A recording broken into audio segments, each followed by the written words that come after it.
they're going to get Cameron Bob on a holding play. He was trying to get a block. Well, we'll go against Kent State.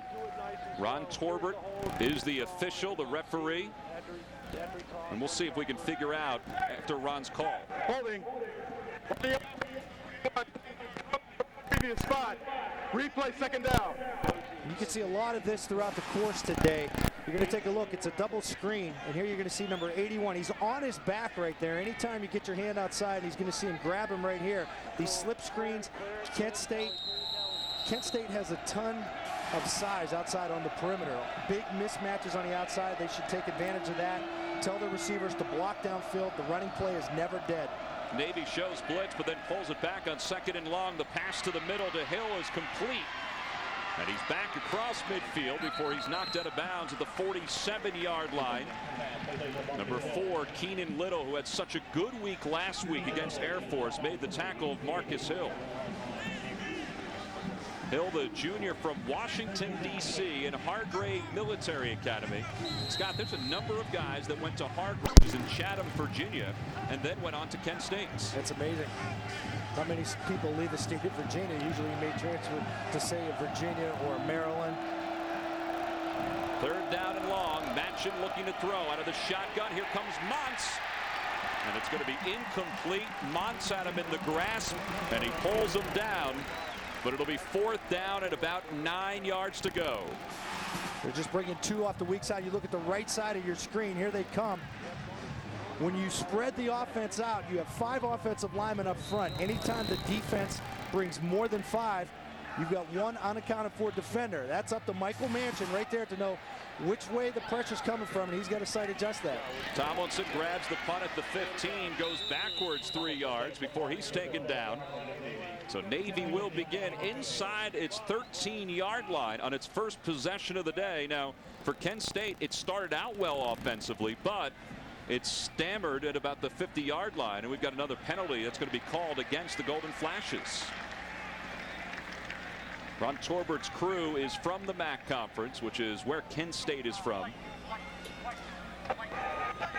Illegal formation by the offense, not having. And this is a big break for Navy, Scott, because Tomlinson fielded the ball in the 15. Brazen, who's one of the best, not only in the MAC, but one of the best in the country, punting the football. Tomlinson fielded on the 15, but then went backward. Now he can step up 5 yards and maybe get a cleaner return. Oh, this is huge, and this is a small penalty. This is not like it's a 15-yarder. But you talk about an identity as an offense for Kent State. You come out this game, you're running the football, you're having tons of success, and all of a sudden you go back to throwing the ball 3 plays in a row, three blown plays. Stick with the run. Stick with what's working. Your team's 1-4. It was a momentary lapse by this officiating crew. They had spotted the ball at the original line of scrimmage instead of moving it back 5 yards. Now they move it back inside Kent State territory. There's Tomlinson, who stands at his 15. Brazen, the senior from the state of Ohio, right now averaging 45.8 yards per boot, which if it stands would be a record for the season at Kent State. And this is a wobbler that's going to push Tomlinson back inside his 10. He can return it, though. He had a couple of blockers, but he's taken down from behind at the 16-yard line. So good coverage by Kent State. Tackle was made by Tom Sitko. There's Lamar Owens, the starting quarterback for the Naval Academy. Had a very good week last week, over 200 yards of total offense. And as Scott said during our open, he has thrown a touchdown pass in his last 3 ball games, which, Scott, is a big deal when you run this option if you're Navy. Oh, your chances are few and far in between when you elect to throw the football. But you talk about it last week against Air Force, Tom. We were here doing that game. That was a tight game. And then all of a sudden you get 2 big plays, one by Tomlinson and you get one by Reggie Campbell, and then it's a whole different game. On first down from the 17-yard line is where Navy will begin. Man in motion is Campbell. He'll take the pitch to the short side of the field, and he is bumped and taken down by Stephen Moss from Kent State. Time now for the Bud Light starting lineups. This is the offense for the midshipmen. Rossi, as we always say, is the key in the middle. Harper has played well at the guard position. Hall, the fullback, will be joined in that fullback position today by Trey Hines, one of the slot backs who's sliding over to that fullback position. And part of that is because Ballard has been nicked up a little bit. And Hines is a very good athlete and just hasn't gotten into the swing of the offense as a slot back. On second down, Navy needs to get across the 27 for a first down. And a long snap count as the play clock wound down to 0. A flag was thrown. The snap, delay of game, offense number 2, 5-yard penalty, still second down. Time now for the Kent State defense, brought to you by Bud Light. It's a 3-4, but they will bring a fourth lineman up, and it will be Justin Parrish. Parrish and Sessler are as good as it gets as linebackers. And the secondary, they'll be tested at times. Usama Young is a preseason All-MAC selection. There's Sessler, number 1 in the conference in tackles, number 5 overall in the country. On second down, Navy gets a couple across to the original line of scrimmage. So it'll be third down. And again, they need to get across the 27-yard line. Matt Hall picked up those couple of yards for the midshipmen. Yeah, and on the flip side here, Tom, this is exactly what Navy doesn't want to get into. 3rd and 11. Right there, you get the delay of game off the bat. Lamar Owens was trying to change the play at the line of scrimmage. You got to keep an eye on that play clock.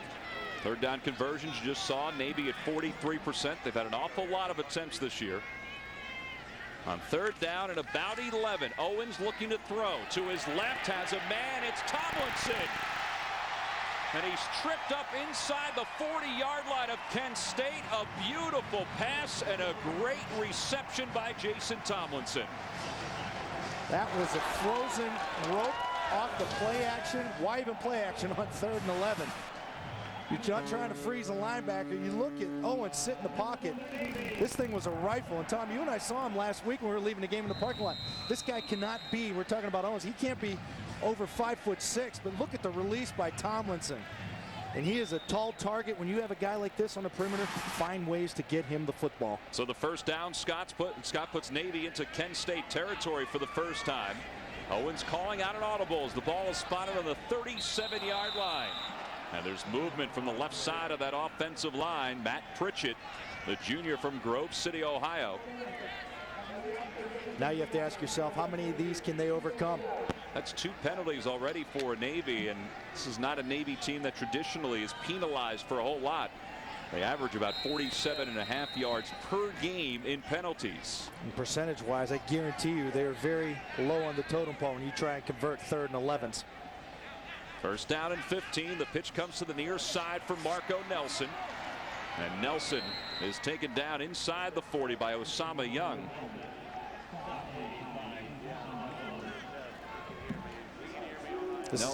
That's a play we saw a lot last week against Air Force, that toss sweep into the boundary. They run the option. They'll fake it to the fullback. We didn't see Owens keep it a lot last week. You see Marco Nelson's numbers on the year, 120 yards. His average per play is outstanding, just under 7 yards per run. The handoff goes to Hall, and he is stood up by the Kent State defense, led by number 49, John Sessler, who 2 weeks ago had 17 tackles against Eastern Michigan, and now has 70 tackles for the season. Came in with 69. And as we mentioned, the linebacking crew is a good set for the Golden Flashes. Third down and 10 from the 37-yard line. Owens thought about throwing. He's got a little room to run, but he's tripped up by Sessler, who lost his hat. It came popping off after a gain of about 5. Let's check in with Sheehan Stanwood. Sheehan. Both these teams have struggled somewhat in the first half. You have Kent State, who's not scored an offensive point in the first half, and Navy, who has not scored first in any of its first 4 games. Kent State, however, is trying to change that. The coach has said, I found the problem, and now we're going to find the solution. And the problem was it was a very lackluster start. There was no energy. So in the locker room today, they pumped up the music. They made a mixtape. There was a lot of raps, some Eminem, and they really fired the team up, and he's hoping that there's going to be a lot of energy on this field today and that they will score in the first half. Well, Sheehan, they want the energy right now on 4th down at about 6. They have not allowed a 4th down conversion this year, and it continues. An interception by Gary Ham, the sophomore. And Kent State will have it on its 22-yard line. it's not awful for Navy because Kent State still is on the 22-yard line, but still it's the 11th consecutive game that Kent State has picked up an INT. Yeah, for Paul Johnson, you take a look right here at Owens' pass. He had him. I mean, that's just a high pass. As a receiver, you get two hands on that. You got to come down in a clutch situation. Great read right here. There's an open hole, and you talk about that hole. That's that hole between the two linebackers. It was vacated by the inside guy. The outside guy came underneath. That was a good read by Owens. He was there. Well, Kent State will go on offense for the second time. Flowers is stacked up by three different defenders, and he too lost his helmet. The ball was loose and brought it to the end zone by Greg Sutter, but the officials will say that the play was blown dead after a loss of 2. I like the call by Paul Johnson going for it there. That's that tweener area right there. Why kick a field goal? Chance of it getting blocked. The punt could go in the end zone. You see the pursuit by the Navy defense. It's a little too much after the whistle. Tyler Tidwell, number 45, picked up the tackle. He came in with 21 tackles on the season.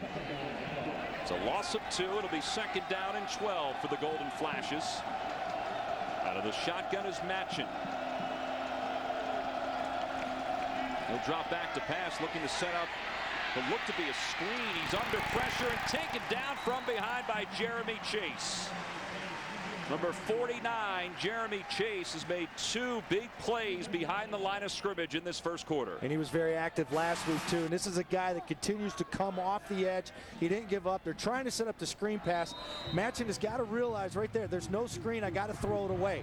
Bad things can happen from the backside. He's got to have that clock. And he will get that. You talk about the clock of a quarterback inside his head. How do you feel the pressure? And he'll get that through game experience. So third down now and 11 for Kent State. We zero in on 6 minutes to play in the first quarter.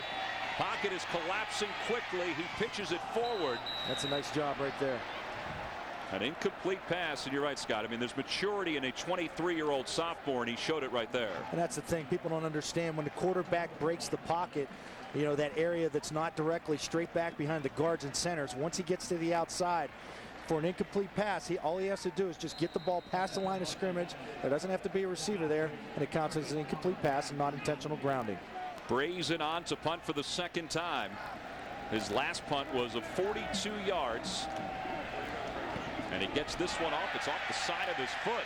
And that's going to go out of bounds inside the 40-yard line. They'll spot it at the 35. Navy will have outstanding field position when we return. No score. 5:46 to play in the first quarter. On hand to watch this ball game today. A gorgeous day for football here in Annapolis, Maryland. And so far, no score between the midshipmen and the Golden Flashes of Kent State. Navy's second offensive possession of the day. Good field position. The handoff goes to Ballard, who bounces his way down to the 30-yard line. It's a gain of 5.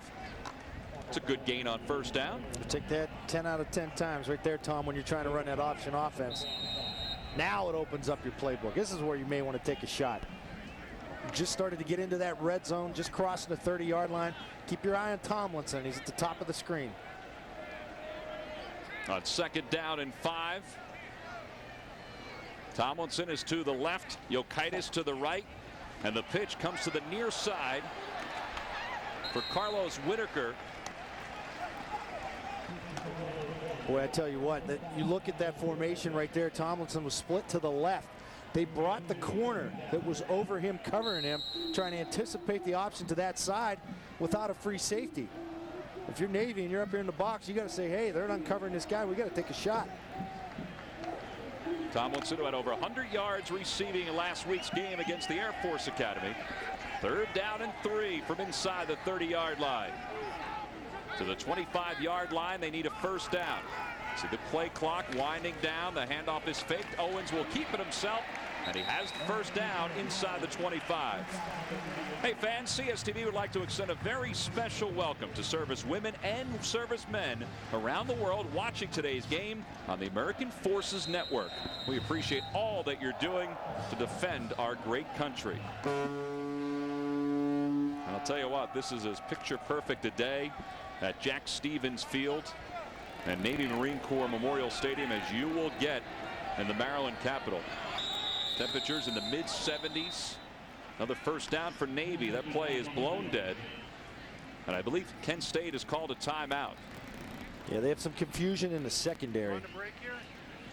Yes, we're going to break. Paul Johnson, the fourth-year coach of the Naval Academy. His team is marching toward the end zone. Still no score with 4:07 left to play in the first quarter. Atlantic States, the Northeast, over the last handful of days, those kids were pent up and ready to come out to cheer something. So they're here at Navy Marine Corps Memorial Stadium. There's a powerboat show that is going on this weekend. I don't think those that's aren't powerboats, though. Tom. First down for Navy inside the 25-yard line. 4:04 left to play in the first quarter and counting. Reggie Campbell, number 7, was in motion. He gets the pitch. It was a nice grab. He bounces from one tackler and goes out of bounds after maybe a gain of 4 yards. That's as good as a job that you could do defensively, defending yourself against the option. They got 8 guys in the box, talking about the area between the 2 tackles. Good job coming down. They had somebody responsible for the quarterback, someone for the fake guy, and you see 3 guys responsible for Reggie Campbell. Fritz Jacquez, number 11, made the initial hit and actually came back onto his feet to record the final tackle. So second down and 6. Navy has done very well inside the red zone this year. Owens toward the end zone, and he overthrows Reggie Campbell, but there's a flag down. They're either going to get defensive holding on Sessler 49, Moss 44, or Parrish number 8. I thought it was Fritz Jacquez for a second there. Okay, number 11. we're number 11. It looked like he tried to grab the shoestrings of the inside receiver as he's running by down the slot. Looked like it was going to be a touchdown until there was contact at about the 4-yard line. As we said, this officiating crew is from the MAC, so Kent State no doubt familiar with it. Pass interference by the defense, number 11. 15-yard penalty from the previous spot. Automatic first down. Jacquez is called for the foul. The sophomore, the penalty to the sophomore from Naples, Florida. Yeah, here's the ISO right here on Reggie Campbell. It's just a little seam route. He leans almost into Jacquez right there, and then all of a sudden, that's almost incidental contact. From up here, it looked like he reached down and grabbed Campbell's ankles. It looked like incidental contact to me, Tom. Well, it turns out to be a great spot at the point of the foul. It's first and goal at the 4-yard line. And the handoff goes to Ballard, and he bounces his way into the end zone.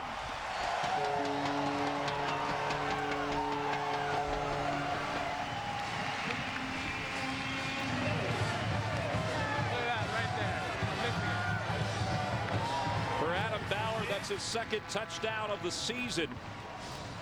And this is all Owens' read too, Scott. And that's a call right there. Either you give it to the fullback or you keep it around end.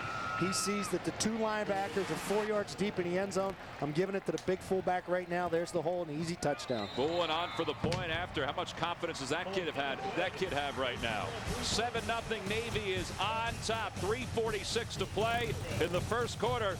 We'll be back with Kent State on offense. Team inside the red zone this season. They certainly know how to convert. On top 7-0 is Adam Ballard. Scores his second touchdown of the season, a 4-yard run. 5 plays, 35 yards.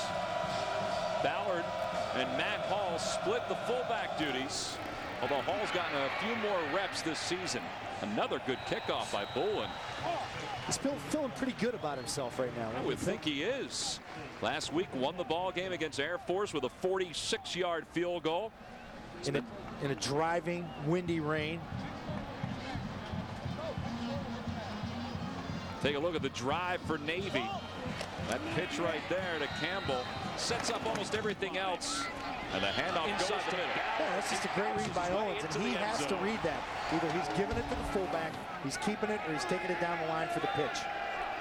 And for Kent State on first down from its 20-yard line, Matchin out of the shotgun. And the handoff goes to Luke Tillman, the junior running back. And he gets maybe 4 before he's taken down. Tillman, the junior from the state of Ohio, last year was a tight end and an H-back. Although the receiver is kind of the H-back in this offense, the tight end really does line up on the line of scrimmage for Kent State. Paul Johnson knows that with the ability that Kent State has to throw the football, he's got to put that nickel guy in there. But it also relinquishes one guy from the defensive line for Navy. It really does. It's pick your poison. Again, they try to run the football, and 3 different defenders are there, including Rob Caldwell. Coming up next, CSTV Football Nation continues its all-day coverage with the Memphis Tigers led by the nation's leading rusher, D'Angelo Williams versus Houston. Then at 8:30, we wrap things up with Grambling and Arkansas Pine Bluff. Sit back and enjoy as CSTV Football Nation continues its all-day college football coverage. It is a busy day in college football. 3rd down. Penn State needs to get across the 30 for a first down, and Marcus Hill can't make the one-handed grab. Good coverage by Jake Biles, number 52. Not the best of passes for Matchin. No, not the best of coverage matchups. You got linebackers covering receivers, and that's what you were talking about, Tom. What Paul Johnson has to do. Am I going to take a nickel guy out? Am I going to keep an extra backer in? You have to look at the size of the Kent State offense. You got guys that are 6'5", 6'3", 6'2", and 6'5" across the board. You want taller defenders in there matching it up. Brazen did not have a good punt his last time, but this one is a dandy. It moves Tomlinson back inside the 30, and that's where he'll call for the fair catch. Hey, we said it was a busy day in college football. Well, tonight at midnight, get all the latest scores, news, highlights, and more on CSTV's Game Tracker Live, the most high-spirited, informative college sports roundup in the nation. If there's a score you need, an amazing moment you've missed, a story you want to hear, you'll find it on Game Tracker Live tonight at midnight on CSTV. That is a show worth tuning in for. As you well know. A lot of people put a lot of hard work into that. It's a nice shot of Annapolis Harbor. Tell you what, being out there last night, there were so many people walking the streets of Annapolis with the powerboat show, with the game this weekend. Great couple of days here in the state of Maryland as things have cleared out weather-wise. Owens will keep it and then pitches it to Nelson. It's a good read. Nelson tried to back his way to the 35 before he was taken down by Osama Young, number 18. Yeah, and a lot of running around for Nelson, too. He initially began right before the play. He was the outside receiver. He came down in motion, got into the backfield, and then he had to return, and he became the pitch man on that. Marco Nelson is as clear an indication of what hard work will do for a Navy football player as you're going to get. For a lot of these guys, I mean, they work so hard their first couple seasons, then get some reps maybe their junior year, and now as a senior, he's been a force. Owens, too, has been a force, and he gets a first down across the 40 to the 44.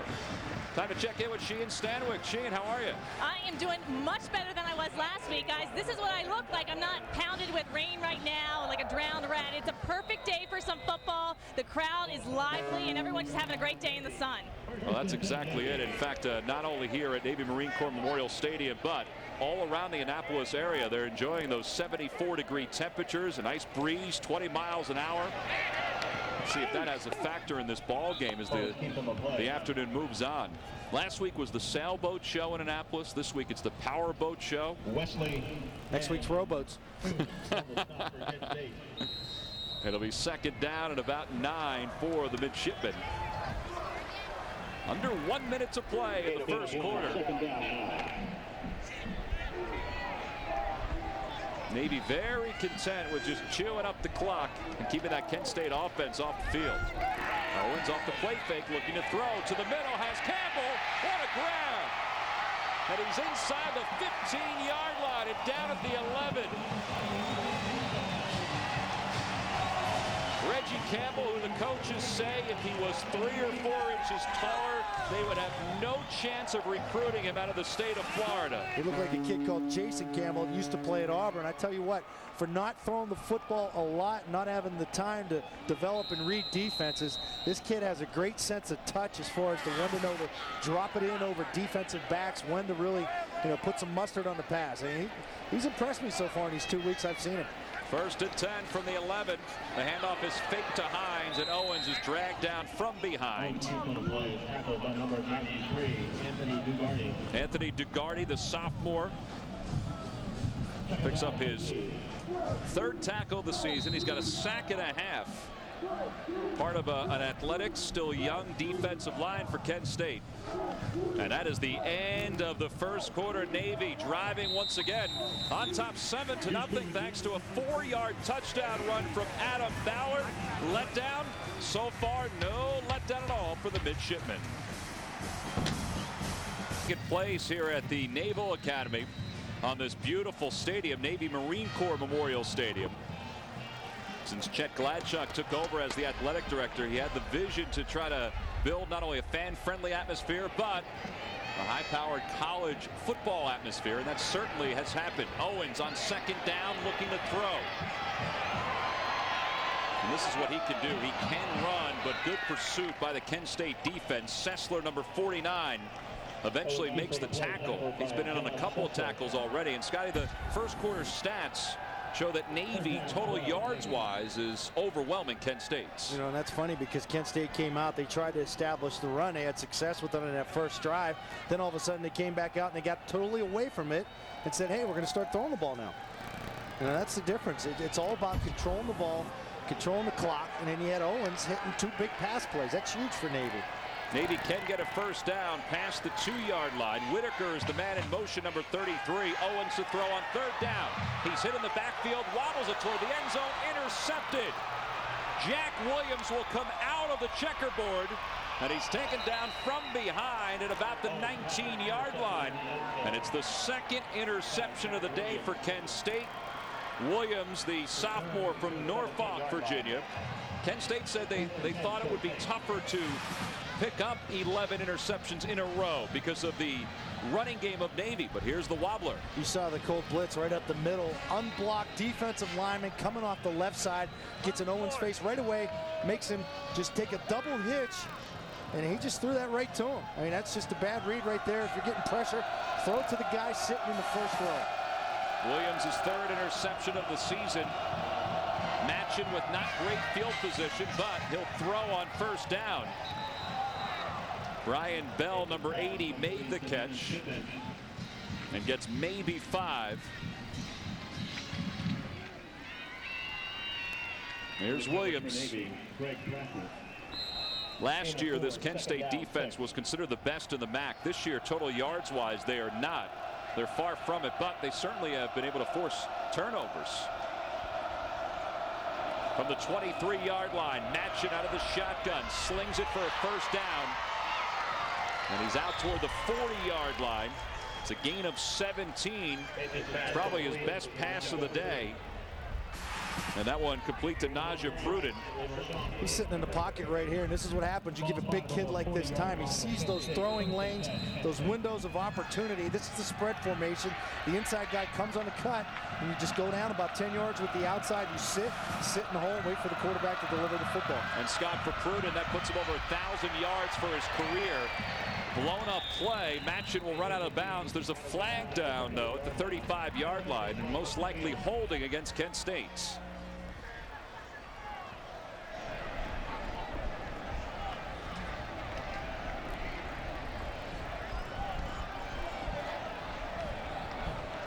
It's going to be a penalty called against the Golden Flashes.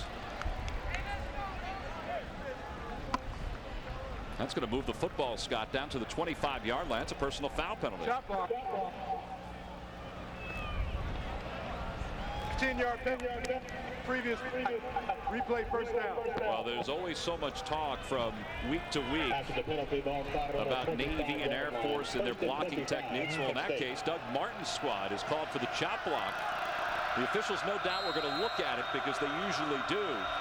And they pick it up and force Kent State to a first down and 15, or excuse me, 25 from the 25-yard line. Matching the throw off his back leg. That's incomplete, out of bounds. When you talk about the chop block, a lot of people don't understand is you're going to take a look at the right guard right here. He's going to come down, and when you go down at somebody's knees like he does right there, that's illegal. That's where injuries happen. They outlawed that at the pro level where the inside guy engages in a block, and all of a sudden you get help from, say, your right guard or your right tackle to come down and cut that guy down. You can't do that. They'll look for that every single time. Second down and long. Kent State needs to get to midfield for a first down. Matching again the throw. Pocket closes. He throws as he's hit, and it's incomplete. Tyler Tidwell, number 45. Boy, he's had himself a pretty productive first half. Oh, he's very active, and you talk about matching, and he's sitting in the pocket, he's waiting, he's waking. It looks like his left knee's hampering him a little bit, as far as mobility. But you got to feel that. You got to feel that pressure. You don't have all day to throw the football. You only got 5 guys blocking for you. Well, Navy came into this ball game with 8 sacks all season as a defense, as one of the injured Kent State players is being brought off the field. I think that was the right tackle. Joe Marifine, the sophomore from Cambridge Springs, Pennsylvania. Scott, they had 8 sacks coming into this ball game, but they've got a few already in this first half. 3rd down and 25. They'll roll the pocket to the near side, and Matchin throws long for Pruden, and it's intercepted at the 25-yard line. Greg Sutter, the sophomore. That's a heck of a grab. That's a heck of a throw. I mean, how do you counteract when that next time you get hit with a blitz and you're getting pressure? You go with the rollout, and that's what Kent State does right here. You see Matchin, it's a full-out sprint right here. He sets up, and that's double coverage right there. You're throwing that up. He has a propensity to throw interceptions. That's his 10th on the year versus 6 touchdowns. That's not a high efficiency number right there. He's only completing 50% of his passes, but he is young. That's just throwing it up in double coverage. Look at the catch, though. Look at the concentration. Gets both hands under the ball before it hits the ground. Well, it turns out to be probably the same as if there was a punt. Hampton is in at quarterback for Navy, and his handoff goes to his fullback Matt Hall, who is spun back for a loss of 3. Brian Hampton, the junior from Scott Air Force Base in Illinois. And we saw him earlier this season when Lamar Owens was down with the cramps against Maryland and also against Stanford. There's Owens on the sideline. So far today, he's 2 of 4 with 2 interceptions, 91 yards.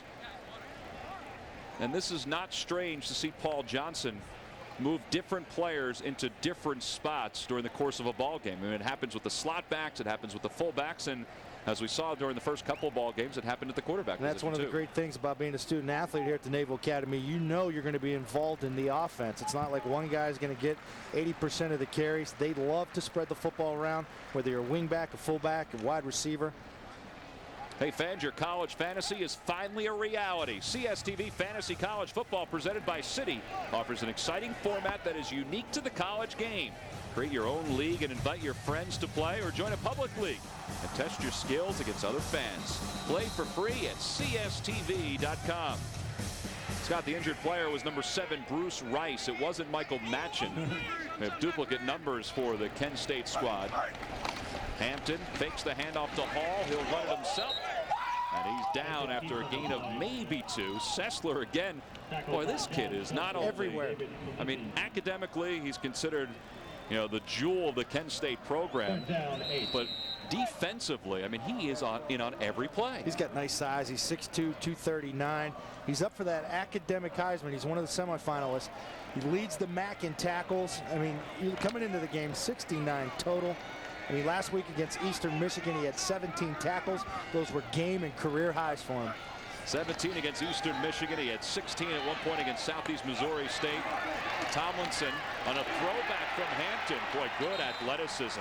Stays on his feet, is down at the 39 before Justin Parrish takes him down. He did have some help. Marshall Green, his big tackle, was outside helping him on the slip screen. He sets it up a little more. You take a look at it right here, coming off the edge. Here comes Sessler. It's the second too late. I mean, that's happened about 4 times so far here in the first quarter. Well, nice job by Tomlinson to make something out of that play. And on first down, Hall gets a couple out across the 40 to about the 41.5-yard line. Sessler again in on the tackle. Well, Doug Martin talked about his team not having the same kind of intensity in the first half as they do in the second half. I mean, they offensively score a whole boatload of points in the second half, but Sessler has that intensity. Maybe he's the guy that can spawn it off on everybody else. What about fullback? Second down, Hampton to throw. He had Carlos Whitaker open inside the 35, but he overthrows him. You know, sometimes when you talk about the amount of tackles that these linebackers are making for Kent State, we know Sessler's numbers. Parrish has been active in that. Sometimes that's counterproductive because you have an offense that has a lot of 3 and outs. When you're in that spread offense and you're looking at 3rd and 10, all of a sudden you're punting the football a lot, which means your defense is playing a lot of plays. You put a lot of pressure on these guys.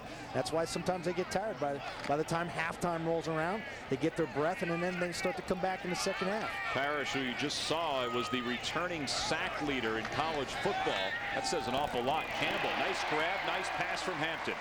And he has a first down to the 44-yard line. Reggie Campbell is listed at 5'6", 164. He plays like he's 6 feet tall. You look at the pass right here. I mean, that's a 5'6" guy going up in the hole right there. And he's as big as Lamar Owens, if that. And what a spark he provided them against Air Force last week. Tremendous spark. 2 big plays, including the tying touchdown. And Kent State needs to call a timeout. They did not like the numbers that were on the field of matchups against the Naval Academy. Their second timeout of the half. It'll be first down. Navy on top 7-0 when we come back. Yards, but he's got 2 receptions for 59 yards so far. He's watching right now on first down. Brian Hampton in at quarterback for Lamar Owens. He's directed this drive. Matt Hall spins his way across the 40. Speaking of Reggie Campbell, let's check in with Sheehan Stanwyck. We know Reggie was really instrumental in the win against Air Force last week with a 29-yard completion followed by a touchdown. But when you look on the field, you can definitely tell he's the smallest one out there, probably the smallest in Division I. But he said, it doesn't bother me. People talk about it all the time.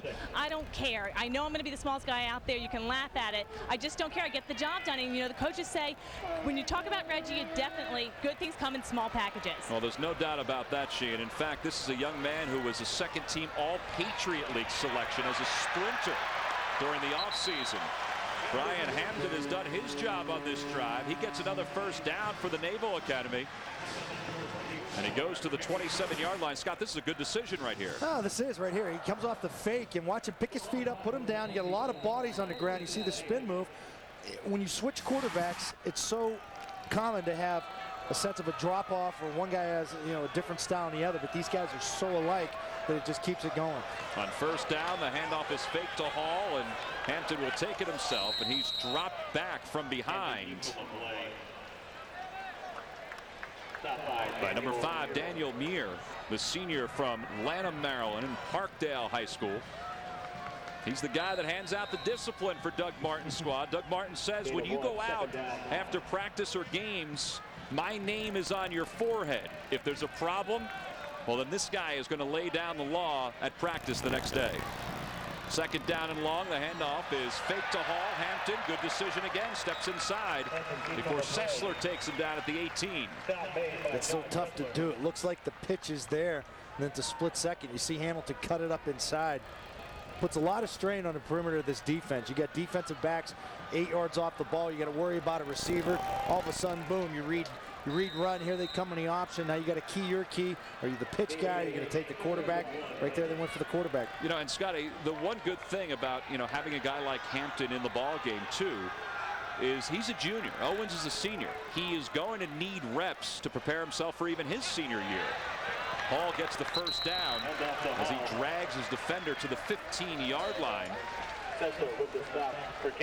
So it's a gain of 3. Matt Hall, who on the season has rushed for more than 200 yards. He averages, as you see there, a little more than 4 yards per carry. But he is the guy inside the 5. The fullback is the spot inside the 5. You want to feed him the rock. This is a huge drive for Navy after turning it over last time they were down. If they could get up 14, they can run this clock out in the second half. On first down from around the 15-yard line. Hampton runs the play clock down. A pitch to the outside for Nelson. Oh, nice bounce move by Nelson. Well, I mean, it's easy to see Kent State is just not wrapping up their shoulder tackle attempts. And Navy's used to that, and a guy like Nelson is able to bounce his way for a couple more yards. You're going to take another look at the option here. You're going to see Hampton right here. What he's going to do, he's going to fake it this way. He's peeling back. Next thing, he's keying this guy right here. All of a sudden, he commits to him. Boom, there's the pitch outside. That's a great read by Hampton, reading one guy coming off the edge. And you look at the run, and right there, Tom, you talk about it, not hitting, not wrapping. Kent State does have defenders there. It's not like they're Coldberg missing this option. Second down. Navy needs to get across the 5 for a first down. And Hampton thought he had it maybe with the spin move, but the pursuit was there. Number 44, Stephen Moss, was in on the tackle. So was the nose tackle, number 51, Roger Attia. There's Attia, the senior from Boonton, New Jersey. He's a big guy. He's a big dude. 307 pounds is what he's listed at, 5'11". He did not miss the pregame meal today. He was waiting for that one. Well, that's what you need from a nose tackle, though. I mean, you need them to make sure you that want that girth. Yeah, they don't want to meet the pregame stuff the meal. hole. Third down and a little less than 2 yards for a first down. And Hampton fumbles the football, but he may have crawled his way for the first down, depending on who gobbled it up. We've seen 2 interceptions so far today by Navy. It's the first time they've lost the football, and what a break. That's a huge one. You're talking about turning it over twice in the red zone. Paul Johnson, as the offense, you would not want to come back to the sideline. You're looking at the quarterback. That's his job. I mean, he's pulling out. You see Hampton. Now, this is what happens. When you get down inside the 5-yard line, you're down in goal lines. These guys are firing out.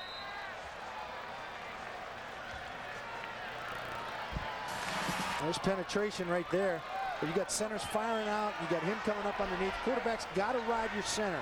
Stay up underneath until you get that ball. It is a first down, first and goal from inside the 5. Hampton keeps it himself down to the 2. So second down and goal. We've seen a couple different occasions where Kent State has been able to get into the backfield. It's tough running inside right there. Good job by Sessler coming down. This guy is everywhere. I mean, they have him listed as the will linebacker. And will linebackers are usually drop ends. This guy is all over the field. On second and goal, Hampton again. He may have leaned across the goal line. Yes, he did.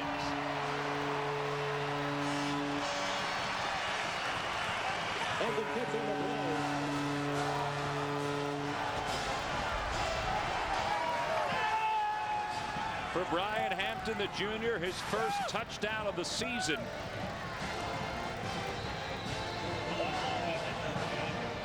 Good leg drive. The only noticeable difference I see between Hampton and Owens is Hampton looks a little bit more of a stronger runner. He keeps his legs going. He looks like a little bit of a bigger guy. But nice changeup. Bullen with the point after. It's 14-0 Navy. How? Well, Brian Hampton led this drive and then led the midshipmen into the end zone. You know, you take a look at some of the scores that were popping up there on that update. Kind of interesting to see BC down in that ball game to Wake Forest. That's the up and down ACC. Here, Navy's on top 14-0 as Kent State struggles in the first half continue. This is the scoring drive. I mean, 16 plays, 7 minutes and 18 seconds. That's Navy football, and that's what I'm talking about. You get up 14-0 here, and then you get another stop here before you get into the half. This is where Kent State's looking at, hey, we're going to be throwing the ball 50 times again if we're going to get back into this football game. Bullen has kicked 2 balls out of the end zone. This time he decides to go short. It's going to go out of bounds. That plagued him a few weeks ago, is kicking the ball out of bounds. Time now to take a look at the last drive for Navy. Scott, there was a lot of good things that happened, but it began with Sutter's interception. Yeah, this is an interception here. It was third down. That's as good as a punt, so you chalk that one up. And here's the nice catch coming up the middle. On second and goal, Hampton keeps his leg drive going on the option, keeps it himself in for the score. They're up 14-0. Hampton 2 of 3 passing the football for 27 yards on that drive. He also carried it 8 times for 31 yards. I mean, they're giving him a chance to stretch his legs, and on that drive alone, get over 50 yards of total offense. And he's a guy we didn't see last week, and you wonder if that interception by Owens in the red zone forced the switch. So now for Kent State, they have to play from behind once again. It's 1st and 10 from the 35 after the penalty, kicking the ball out of bounds. Matchin rolls the pocket to the near side, throws long for Pruden. What a great catch What a great throw. There's a flag down late. It's a touchdown for Kent State. Najah Pruden with his 4th touchdown reception of the year, his 8th overall. And I would imagine that that flag was because of celebration, excessive celebration by Najah Pruden. You know what? And I think they'll take it gladly. They have not been scoring. Result of the play is a touchdown. Dead ball, unsportsmanlike conduct, number 87 of the offense. That's one he will not get scolded for. You take a look, it's just an underhand little fake to the draw. You get him some protection here by rolling him outside. Great job by anticipating that the guy was going to come all the way open across. He put enough arc on the football, allowed him to come under it. I didn't really see the big taunting right there. Yeah, I didn't see much of it either. It's a 65-yard touchdown reception. I mean, Pruden was pointing at the stands as he went into the end zone. Now, Doug Martin talked yesterday about celebrations. He said, our guys don't know how to celebrate. When it comes to scoring touchdowns, he needed to have a full day of practice just working on celebrating after scores. Madeley with the point after. Number 216 for his career. Kent State is within a touchdown, 14-7. Matchin shows the long arm to Pruden. His team put their first score on the board in this second quarter. He also wanted an explanation from the officials as to why there was a celebration penalty that was called on the Golden Flashes. That moves the kickoff attempt back to the 20-yard line. So that's where Kent State will kick it off. It's a pretty good kick. Whitaker will take it inside the 10. He bobbles it, picks it up off the carpet, and still has room to roam across the 30. He fumbles the football, picked up by the Golden Flashes. Wow, down to the 35-yard line. That ball just popped out of the hands of Carlos Whitaker and right into the hands of Barry Drakeford. And Kent State will have it on the Navy 34-yard line. The 3rd turnover of the first half for the midshipmen. It's amazing what one big strike play can do for that touchdown. All of a sudden you got energy. You see the deep kick, and I mean, there was no pursuit. I'm thinking Kent State, they're not getting down the field here. You see Whitaker, he takes it to the outside. And that's just a great strip right there. It was number 29, Rico Murray, who stripped it, matching the throw to Pruden again, incomplete. Keenan Little was there a little late, number 4, but the pass was still overthrown. So it'll be 2nd down and 10. I like the call right there. Go right back up on the attack. He had him for a second, but it takes so long for these plays to develop. And Matchin has such a slow, deliberate delivery. It reminds me of Kerry Collins. Doug Martin, who's also the offensive coordinator for the Golden Flashes. It's 2nd down and 10. The handoff is fake. Matchin to the near side for Bush. He has a blocker, but there is a flag down as Bush is shoved out of bounds at about the 26-yard line. They're running that pick screen again, and I think they're going to get Brian Bell, number 80, the receiver, on a hold to the inside. Oh, it is indeed a hold called against Kent State. There's Derek Bush, the senior from Colquitt, Georgia. You see engaged right there. That's actually number 81, Cameron Bobb. Holding by the offense, number 81. 10-yard penalty from the spot of the foul. Down.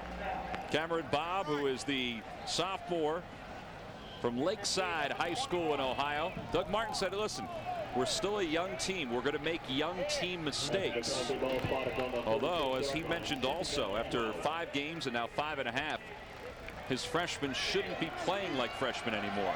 Yeah, he's a big 6'5" guy. Matchin 4 of 12, 99 yards. It's 2nd down. Kent State needs to get across the 25 for a first down. Matchin has time. And that time closed out very quickly. Good pursuit by Jeremy Chase, number 49, and John Chan, number 95. Hey fans, do you live for college football? Well, CSTV All Access College Football is your ticket to all the action this season. Listen to more than 800 live games and watch streaming press conferences. See exclusive athlete features, coaches shows, and more, all on your computer. CSTV All Access. You can subscribe by logging on to CSTV.com. Kent State has done better recently on third down, but they're only at 32%. Underneath, the pass comes to Bush. And Jake Biles, number 52, held on and didn't let go. Earlier in the season, this linebacking crew for Navy with Biles and Caldwell, I mean, you could term them a work in progress just because of their youth. Sure. But they've really come on. They really have, and this is definitely 2-down territory right here. 4th down, 4th and 4. You got to go for it. Buddy You're on the 28-yard line. Take the shot. Buddy Green, the defensive coordinator for the Naval Academy. Doug Martin, the head coach and offensive coordinator for Kent State. On 4th down and about 4. Kent State needs to get to the 24. I think they were just trying to draw Navy off sides, and it didn't work.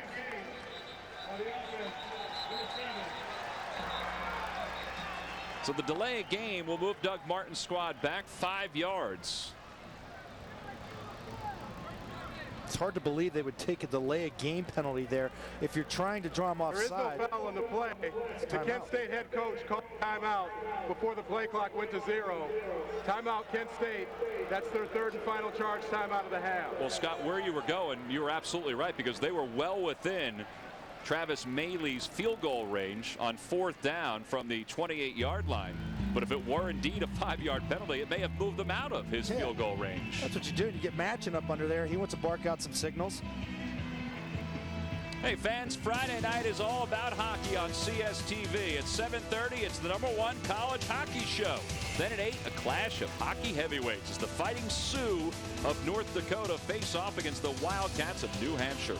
It all starts at 7:30, CSTV, Friday night hockey. Your neck of the woods is thick with college hockey up in the Boston area. In Boston, yes. I thought you meant Pittsburgh, where I'm from. And definitely no. No. That's high school football area. On 4th down, Maley will be on to attempt a 45-yard field goal. His long this year is 39 yards. He's 3 of 5 for the season. He has 37 career field goals, which is first all time at Kent State. Brazen is the holder. The snap was good, and the kick is just good.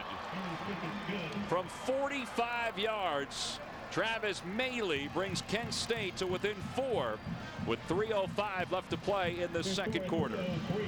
If that's a delay of game, he misses it.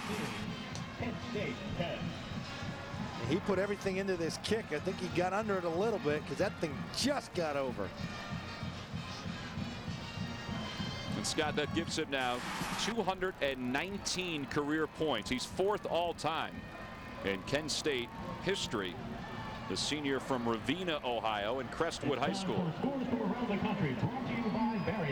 Now, the interesting thing about that number is that he's got a lot of point after attempts. You would imagine that with a high-powered offense, but you probably don't want him to convert one field goal after another because you want touchdowns if you're Kent State. You would think it would be a guy like Derek Bush or Pruden. Yep.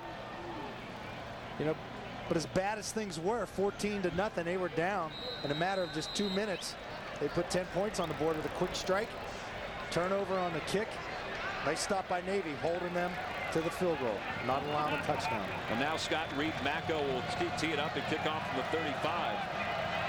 Kent State entered the ballgame being outscored 52-28 in the second quarter. Well, they've got 10 second quarter points. This line drive is taken by Whitaker. He follows a huge wall across the 25. And he'll be taken down at the 27-yard line. So Navy has 2 minutes and 53 seconds to try to put some points on the board. Lamar Owens will come back out. This is the Kent State drive. It started here with the fumble by Carlos Whitaker. Yeah, and it's a nice strip on the backside by Murray right there. Free ball. Take a look. There's the little under drag route to Bush, his big H-back. And of course, on 4th and 4, instead of trying to draw him off sides, you call the timeout, you kick it, you get the quick 3. So Owens back in the ball game after taking the last series off. Hampton led the midshipman to a touchdown. Owens will run the option, pitches it to Nelson. Nice trail, and Nelson's got the first down. Up to the 39-yard line. Marco Nelson with 29 yards now on the ground. Actually make that 30 because the spot will get him past that first down marker. Gain of 11. First and 10, Navy. Now, do they blow that horn on every first down? I believe it's every first down. First and 10 from the 39. On first down, Owens with a long snap count. The handoff is given to Ballard. Nice roll over the right guard block. He may have lost the football again. There's an indication that the football was lost, but the officials still put up the number 2 sign for second down. The way this end of the second quarter has been going for Navy, I guarantee you Paul Johnson would love to run this clock out and take a 14-10 lead into the half. Or maybe get into Bullen's field goal range. I mean, he does have 3 timeouts left. Sure. As we zero in on 2 minutes now and counting in the first half. Here's Paul Johnson. Handoff goes to Ballard again. And he sidewinds his way for a first down at midfield. I love Paul Johnson's quote this week, and he has some good ones from week to week. We don't have prosperity right now. We're 2-2. Last year at this time we were 5-0. We still have a lot of work to do. He was worried about his team getting patted on the back so much during this week after the victory over the Air Force Academy. But he also knows that puts him in the driver's seat for the Commander-in-Chief trophy at the end of the year. There's John Sessler, who has been all over the field today. And he is in some pain right now on the playing field. And we don't have an official count right now of how many tackles, but Scotty, if calling out his name is any indication, I mean, he has been in the mix on almost everything that Kent State has done defensively. Oh, he really is. He's as active as they get. And take a look at the replay right here. And he's actually on the bottom part of our screen right here, and he's going to come up inside. Watch somebody cut him down from the backside. Right there, you see the shot right on the left knee. And that's what happened. That's almost one of those chop blocks. That's where offensive linemen go down right at the knees of these guys. And that's why that's illegal. That's a huge loss. 12 tackles, Scott, already in the first half. That's an unbelievable stat. First down. Owens trying to run away from the pressure put on by Justin Parrish. And Parrish, who is among the listings in the Butkus and Lombardi Awards, picks up another sack. That's his 5th sack of the season. Actually has 4.5. And he also has 8 tackles for a loss. Let's take a look again at that injury. John Sessler going down. Try to make the tackle on the previous play. You see Sessler right here. It's the right tackle that's going to come down.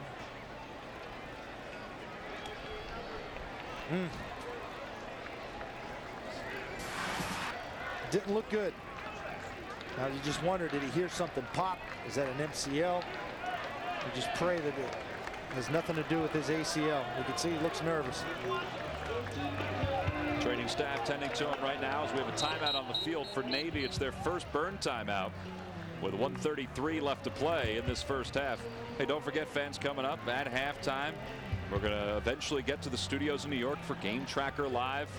We'll have highlights of this first half. And while there's a timeout on the field, let's check in with Sheehan Stanwyck. Sheehan. Well, I'm right down here with Sessler's knee. He's moving things around. He's telling everybody he's fine, but of course the training staff is taking a special look at it. It is his left knee, and but he does have movement in it. We expect him back in. All right, thank you, Sheehan. Number 1 in the conference in tackles, number 5 overall. Owens fakes the handoff, keeps it himself with a burst across the 45. Stephen Moss, number 44, took him down. So now Navy faces a 3rd down and long. Yeah, you got to wonder why they call timeout on 2nd and long if they're content to run the clock out, unless they have something up their sleeve here as to where they're going to take a shot. Boy, Sessler is not happy on the sidelines. I think he wants to get back in there. On third down, Owens to throw, and it's complete to Tomlinson. Floated right over the fingertips of the defender. And Tomlinson's down to the 33-yard line.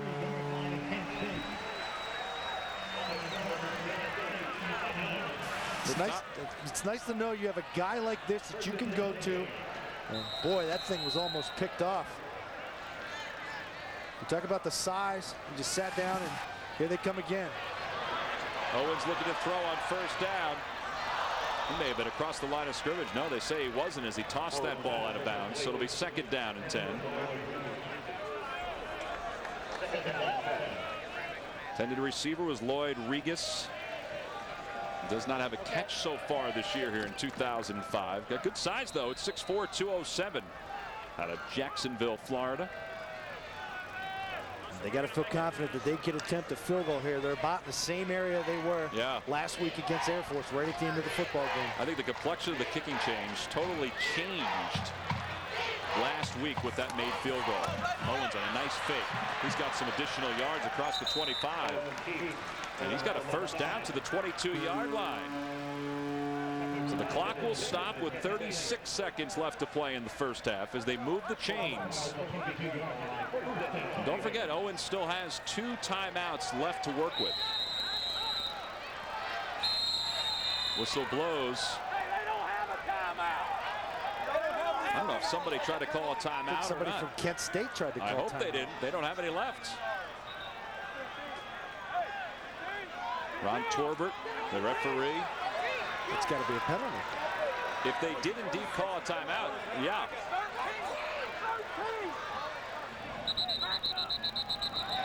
And now the officials are going to confer about the spot of the ball and actually what just happened. He set the game to 36 seconds, please. 36 seconds. We will wind the clock on the So they'll reset it to 36 seconds. I think that's what Paul Johnson wanted, is if there was no flag that was going to be thrown, he wanted those 4 seconds back. That's right. On the game clock. Man in motion, that's Nelson. Handoff goes to Ballard. Ballard's run well this afternoon. It's down close to the 15-yard line. It's a gain of 7, and now Navy will use the timeout with 25 seconds left to play in the first half. Now, we talked about last week in the victory over the Air Force Academy. Joey Boyd gave Navy the victory. It's a good snap, good hold. The kick is up. And as we said, the complexion of the Navy kicking game changed on this cool customer. Unlike today, they had no timeouts left at the end of the game. Everybody was frazzled and running onto the field for both sides. And Bullen just ran out calmly, lined up his kick, eyed it up, put it through with 1 second left. It's a pretty exciting moment here. Paul Johnson talked about it too and said that he knew during practice that they could get on the field. He said, 17, 18 seconds, so they had time. That's Roger Attia, the nose tackle, a senior from Boonton, New Jersey. It's one of a handful of guys that went to Hargrave Military Academy. Hargrave, which is located in Southwest Virginia. This year, they've got a number of postgraduates who have committed to big-time programs. There's Sessler being brought off the field in a cart. Visibly upset. Tell you what, that injury is going to hurt not only individually but also this team. Owens tries to set up the screen to Ballard, and it's incomplete. This is a young man that not only academically, as we said, has a very high standard, but athletically, he is, arguably one of the best linebackers in the MAC. He reminds you of Urlacher. A little bit. Because of the shaved head, but the intensity, the size, the lateral movement. He's a wide player. He's got a nice low center of gravity. 12 tackles in this first half. Third down and 3. Navy needs to get across the 12 for first down. Owens is in trouble, and he's taken down. It's the last thing you want to have happen. Nate Wesley, number 1, comes in and makes the tackle, records the sack. And Navy has just used its final timeout. I mean, just untouched coming up from it. I mean, hey, there's nothing that Lamar Owens can do right there. Stay along the sideline. Obviously, you want to set up the pass, but you get Cedric Maxwell coming on a blitz right up the middle, untouched. Well, Navy takes the timeout here with 13 seconds left. Why not run that down to 5 and then take the timeout there? That way, you know this is the last. This is the last play of the first half. Instead of giving Kent State a chance to take a shot with a Hail Mary with a kid that could almost throw it 65, 70 yards in the air. Yeah, Paul Johnson even talked about that, referring to the Air Force game, how he wanted to wind down as much time as possible because Air Force did get a chance after Bowens made field goal. Because it is 4th down. It's not like it's 3rd down, and if there's a muff, you can set and re-kick it. That's just poor clock management. Well, this is going to be a 40-yard field goal attempt. Bowen, who last week celebrated with his family, who were up from his home state of Georgia. Brian Hampton is the holder. Matt Williams, the long snapper, did a great job last week getting the snap off.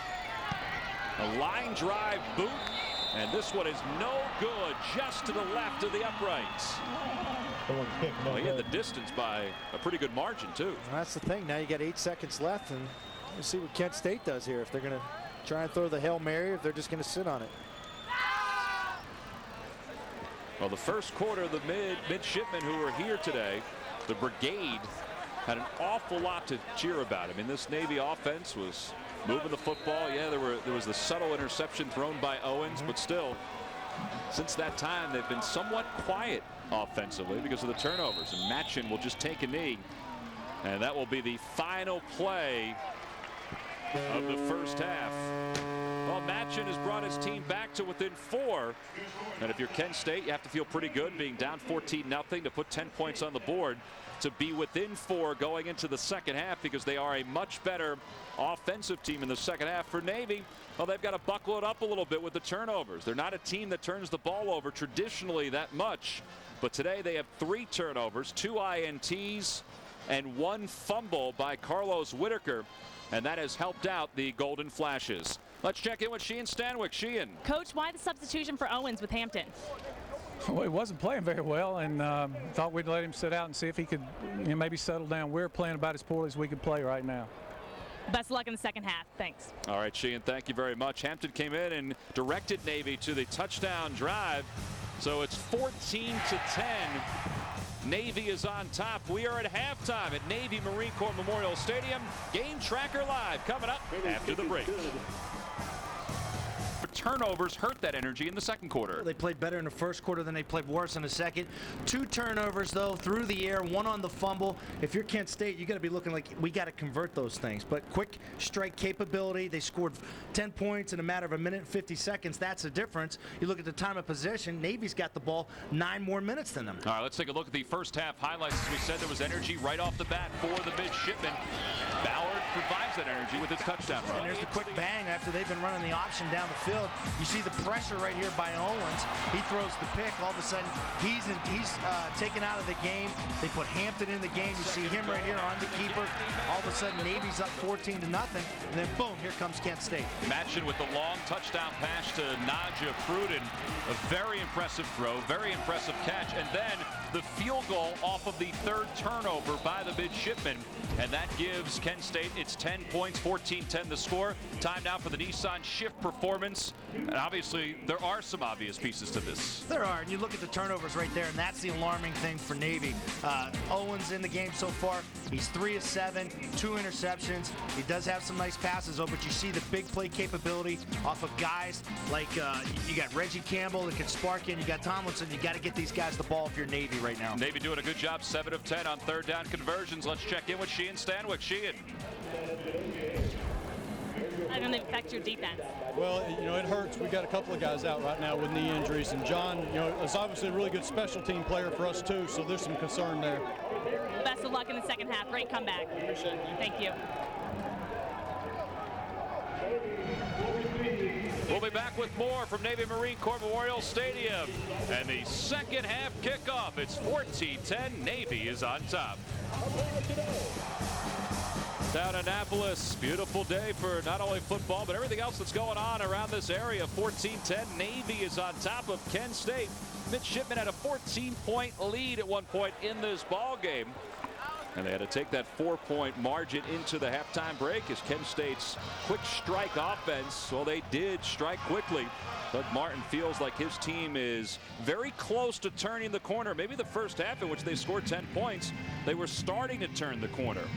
Well, it's going to be his defense, though, that is going to have to step it up to start this second half, because Paul Johnson's offense will be on the field to begin the second half.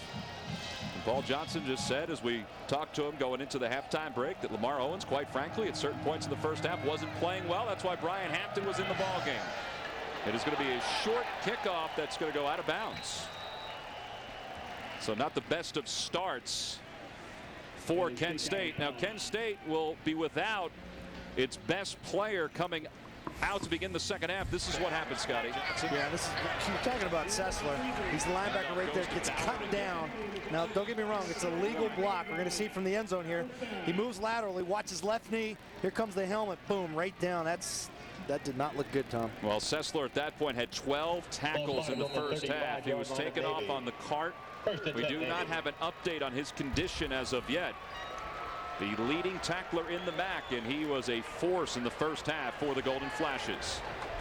Second half begins. Pitch goes to Nelson, and he gains 8 right off the bat as the ball was spotted on the 35-yard line because of the penalty, kicking the ball out of bounds. Yeah, you talk about field position, how critical it can be. You're down 14-10. You come out, you kick off, you kick it out of bounds. Sessler's out of the game. You wonder now if Navy is going to attack the perimeter, and is Parrish, if you're Kent State, are you going to move Parrish, into Sessler's position? Is he now going to become the Wills? Is he going to be the guy that's going to be active? Second down and short. Owens will keep it. Nice fake on the pitch.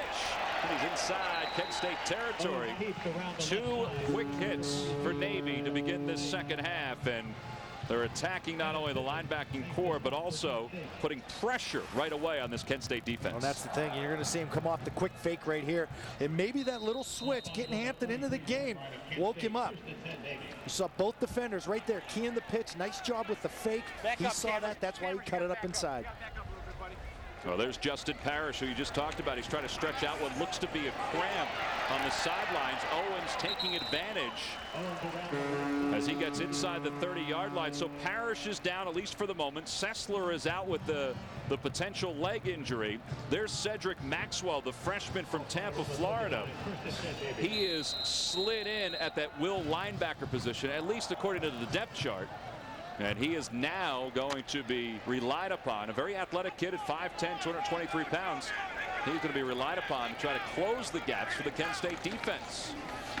The pitch comes to Nelson. Nice grab on the low pitch. Breaks 1 tackle at the line of scrimmage.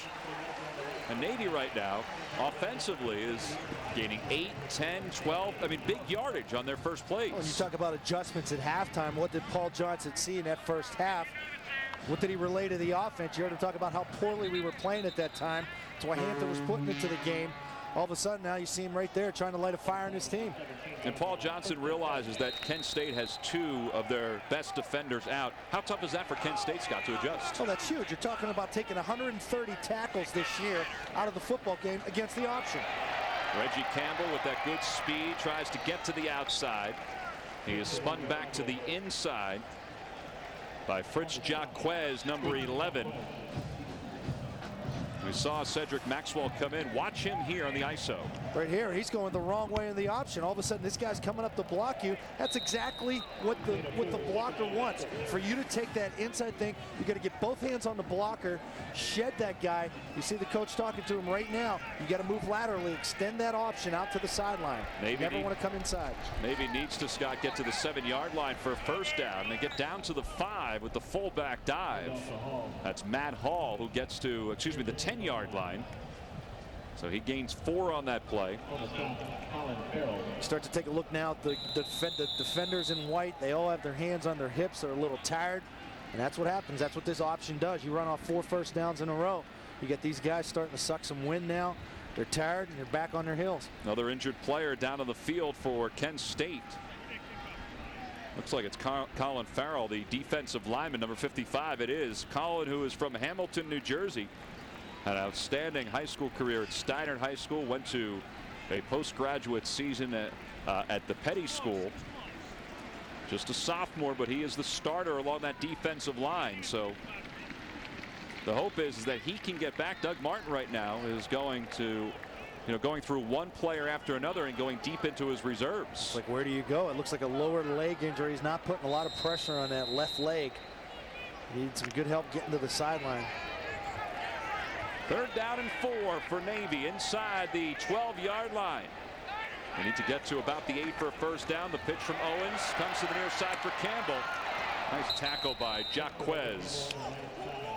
And he may be, depending on the spot, about a half a yard shy of the first down, or he could be just across the marker. Yeah, Tom, and Parrish right now is trying to take himself out of the game. He feels his leg cramping up. Good job by Navy good job by Kent State defending the option. You had a guy responsible for Owens right away. Then you had Jaquez outside sitting there waiting for Campbell. There's Parrish, the senior from right here in the state of Maryland. A number of players who are from Maryland on Doug Martin's roster. Kid's got good size, 6'1", 247. It'll be a first down for Navy inside the 10-yard line. 1st and goal. Navy has been very efficient inside the red zone. The handoff goes to the fullback. So Matt Hall gets maybe 2 before he's taken down by Roger Attia. Navy brings 2 more big guys into the game. Take a couple of the little ones out. Here comes Whitaker. We haven't seen that toss since last week. But Whitaker's that guy they like to put in motion and toss it on that student body. Daniel Muir is down on the ground now, and he is getting up very slowly. You got to wonder, with the cool temperatures and all the rain that was dumped over the Northeast over the past week and a half, all of a sudden you get into a game like today where it's sunny and 75. It's a little bit hotter out there. It's hard to believe these guys are cramping up Very at this interesting. point in the year. Yeah, I mean, very interesting to see the number of players that have been brought off the field by Kent State. Doug Martin, as we said, has gone very deep to his reserves. Rashad Kuntz, the redshirt freshman from Chester, PA, is now in on the defensive line on 2nd and goal. And Owens fumbles the football, but it scoots right into the hands of Matt Hall, who falls on top of it. I mean, we've done a couple of games this year with Navy, and Lamar Owens has not traditionally had issues with James Rossi, his center, but Rossi and Owens, Rossi and Hampton, they've had 2 issues today. Yeah. One each apiece, and that's what happens when you get down inside. Somehow these linemen feel that they need to get lower, thus they forget about their first priority as the centers. You got to get the ball to the quarterback, then go make your block. Kent State showing blitz on 3rd down and goal. Owens reverses his field to the left. A pitch to Campbell. And he is tripped up across the 5-yard line. Nice tackle by Barry Drakeford, the senior. Drakeford, number 24 for Kent State, was able to get the hips of Campbell and just take him down. It's just a little reverse option. Now what Owens sees is a defender right there waiting for him, and Drakeford did a nice job because he was getting blocked. He had to come through the blocker, and you're trying to get it down a little spitfire like Campbell. That's a tough thing. Bullen is on now to attempt the field goal from the far hash mark. This will be about a 21-yard field goal attempt with Hampton as the holder. Good snap, and this one is good. Flags are down on the field, though, and we'll wait and see what the officials say. Right now, Bullen has given Navy a 17-10 lead, but that could all change depending on this penalty. I believe Navy's just going to decline this one because it would not give them the first down. Right. And they already got the field goal made.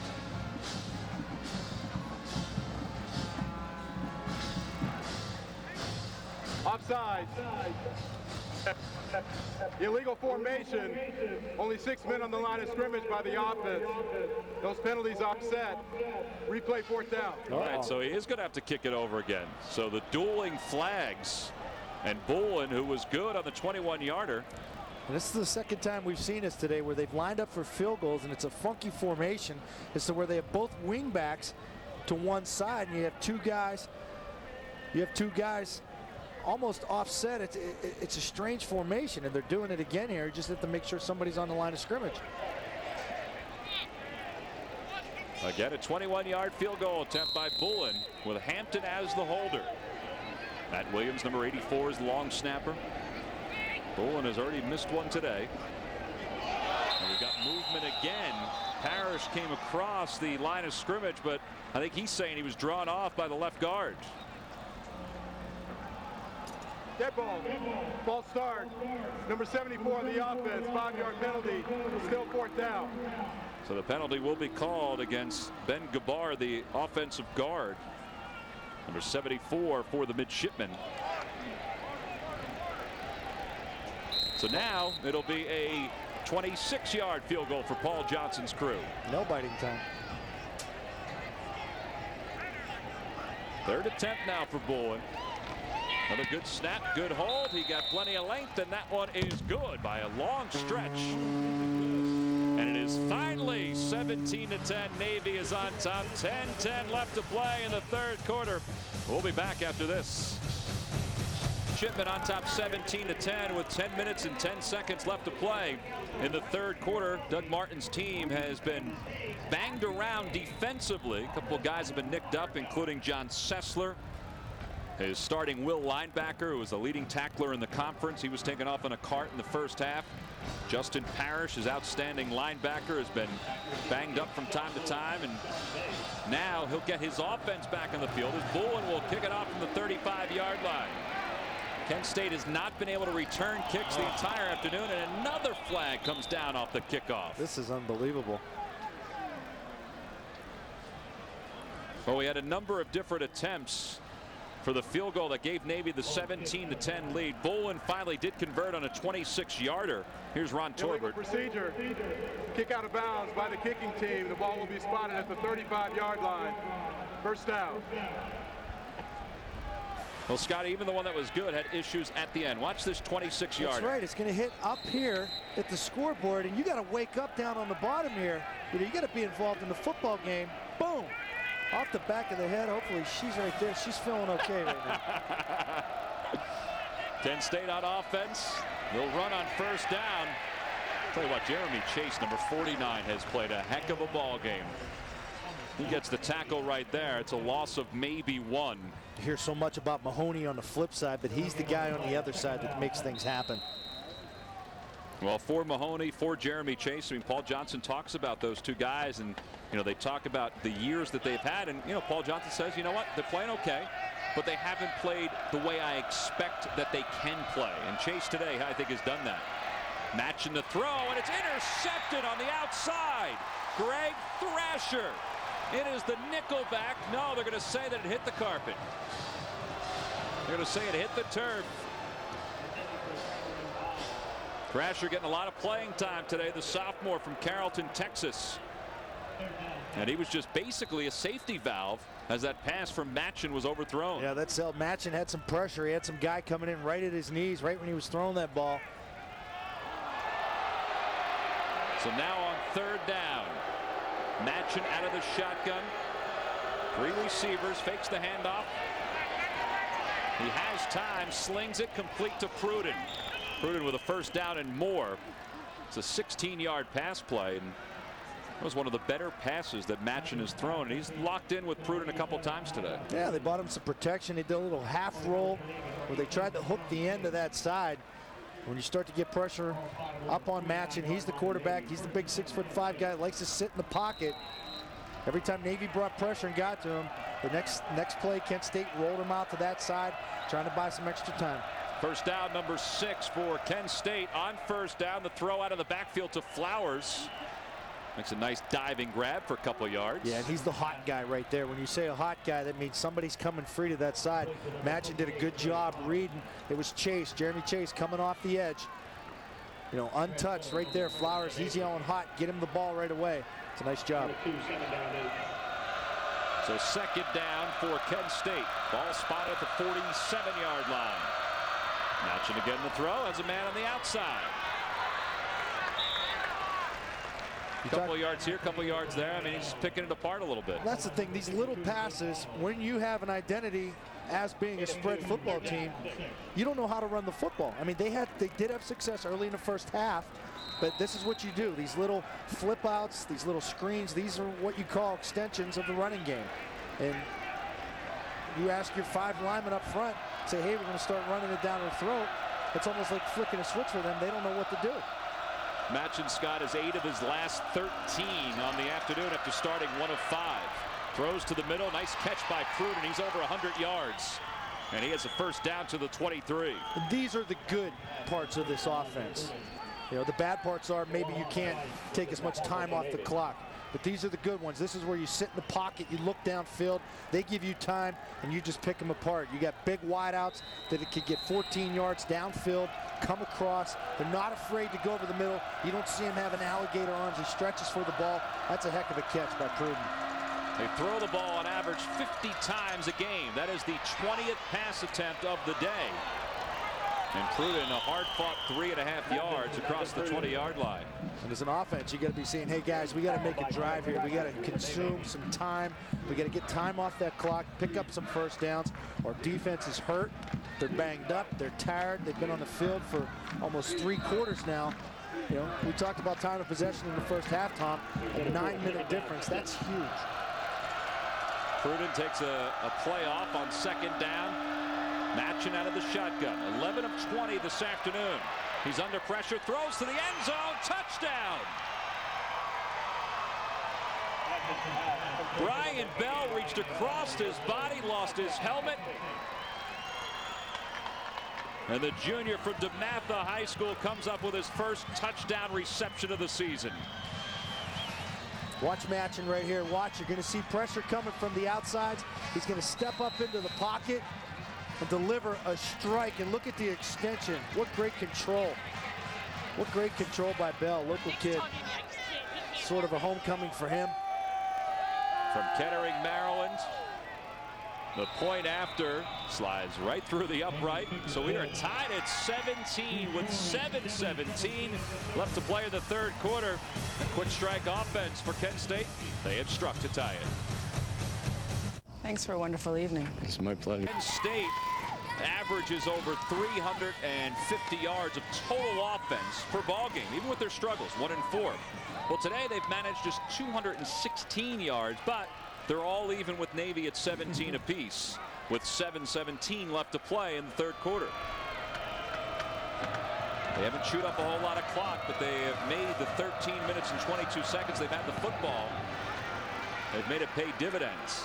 Boy, the place kickers are having an awful lot of trouble this afternoon. And how can you? In that case, so is the up man, Joe Silk. Let's check in with Sheehan Stanwyck. Sheehan. Well, guys, I don't have much good news, but the early reports, there's just some early indication that Sessler has torn both of the ligaments in his knee. So no wonder there was a lot of emotion on his face as he left the field. All right, Sheehan, we appreciate you letting us know about that. And boy, I'll tell you what, really, that was a nasty hit. He really wrenches that thing. That thing gets turned all the way around. You feel so bad for a guy, such a high energy guy. Football means so much to him. Well, this defense for Kent State, there is John Sessler. He's got that brace on that left leg. Trying to come out and help his team, at least to try to inspire his team to hold up this Navy offense. Owens decides not to pitch and is taken down after a gain of a couple. John Sessler, the senior from Catalia, Ohio, is having a fantastic, fantastic season. The kind of year that you hope for when you're a senior, at least individually. Yeah, it's tough though. I mean, you got to go in it right before the half, and then you come out on crutches, and you got to watch your team finish the rest of this football game in a tie score. Flags come flying. The play clock was winding down. By the offense, number 7, 5-yard penalty, still broken down. The play clock was winding down, but Reggie Campbell stood up, backed up, and pointed, and that's why the penalty was called. Maybe there were 2 guys moving at the same time. That's when it was thrown. You're allowed, 1 guy's allowed to be moving, but if you're set and you have 2 going, that's a lot of flags today. Yep, overall. Again. For Kent State, 6 penalties. For Navy, 4 penalties. Owens on the reverse option. A pitch to Campbell. Campbell's got room. He's got the first down. Flags come down late. He's out to the 39. It's a gain of 19. Not sure if there was a hold that was going to be called on Jason Tomlinson, number 87. But Campbell is elusive. He's quick. Yeah, it's an illegal block. I believe that's going to go against Jason Tomlinson, who was out there trying to seal off the area for Reggie Campbell. You're going to see the pitch right there. Good job by Owens. He saw the guy coming in to take a shot. That's just a block in the back. That's tough right there. Number 87, 10-yard penalty from the spot foul. Replay, second down. Well, they will replay the second down, and this one hurts because it's at the spot of the foul, and it moves the football back inside the 15-yard line. Other than that, you're up over the 40. That happens so many times where a guy will be engaged in a block, and the defender turns his back to him. Next thing you know, the referee sees your hands on his back. You're going to get the call.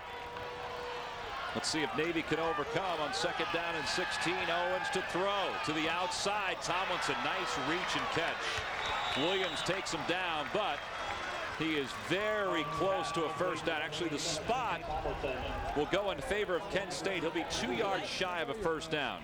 My pen? Yes. Thank you. Take a look at Owens right here. He's doing a good job getting back in the pocket. I mean, those balls are starting to sell a little on him, though, but he's got big receivers. Tomlinson's a guy that could go up and make that catch.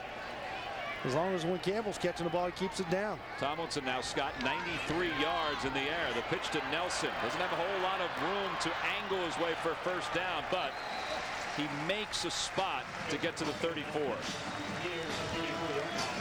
That's overcoming a nice penalty right there, Tom. You think right now, hey, all of a sudden Tomlinson gets hit for the penalty. That's a drive killer.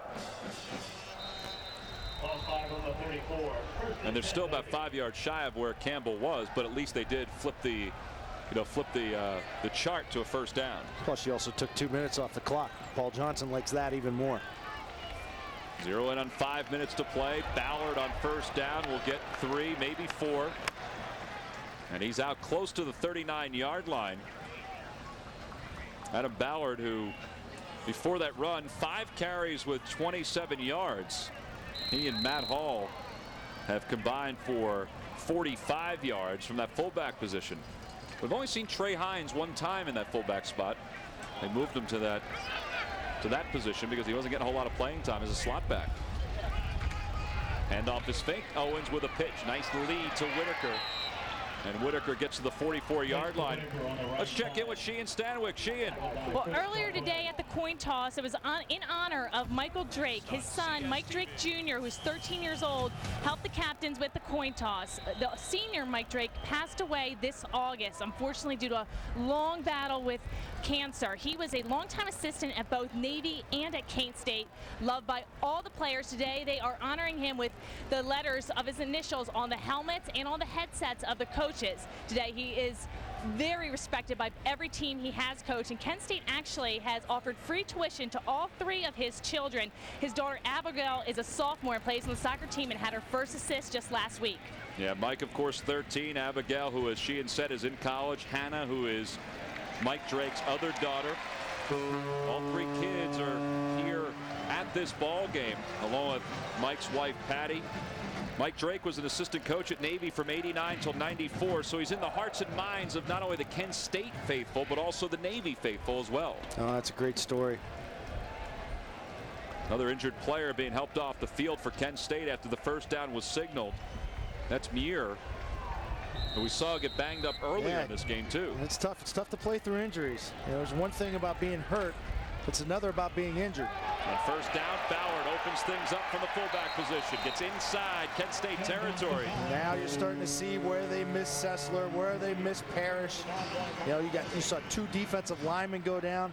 And now if you're Navy, man, you got to go at the teeth of this defense. You got to go right up the middle. I mean, these guys are getting into the secondary before they're even touched. You're forcing these safeties to come up and make the initial hit. Here to see him. From the 39-yard line, Ballard averaging nearly 7 yards per carry. Kent State showing blitz. The trailer knocks the football away. It's loose, and I believe Kent State and Jack Williams may have fallen on top of it.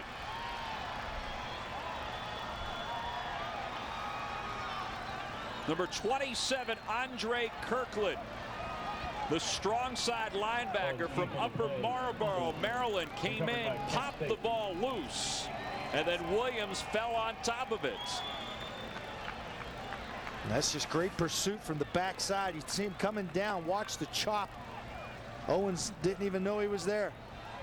I mean, that's hard to hang that one on Owens, saying, hey, you got to hang on to the ball. But when there's guys breathing down your backside, that's tough to do. So Kent State gets it back again. They had 3 points off the turnover in the first half. They run on first down.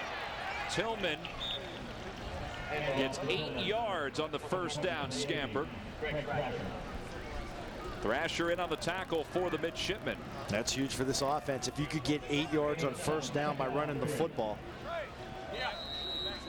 Here's Owens and Brian Hampton right now sharing a few moments on the sideline. The rest of the offensive unit is there as well. Lamar Owens has played very well throughout the 2005 season. Matching to Pruden. Pruden's got over 100 yards already receiving the football today. And in that spot, he was a receiver, but Scotty was more like a running back trying to make something happen. And that's the thing, extensions of the running game, those quick flips. Anytime you have a receiver of that caliber, you get him the ball as fast as you can, and all he has to do is make one guy miss, and he is into the secondary, Tom. Matchin, who replaced Joshua Cribbs, last year's quarterback for Kent State. He is now on the Browns roster, actually returning kicks and is on kick coverage, and nearly a deflection into the hands of Keenan Little.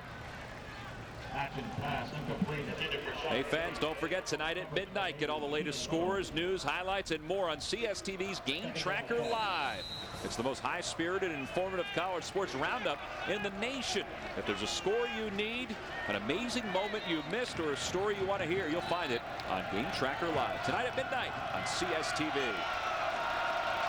Doug Martin's hoping that his highlights will be on tonight's Game Tracker Live with a victory. The same for Paul Johnson. Matchin. The ball is tipped, intercepted on the outside.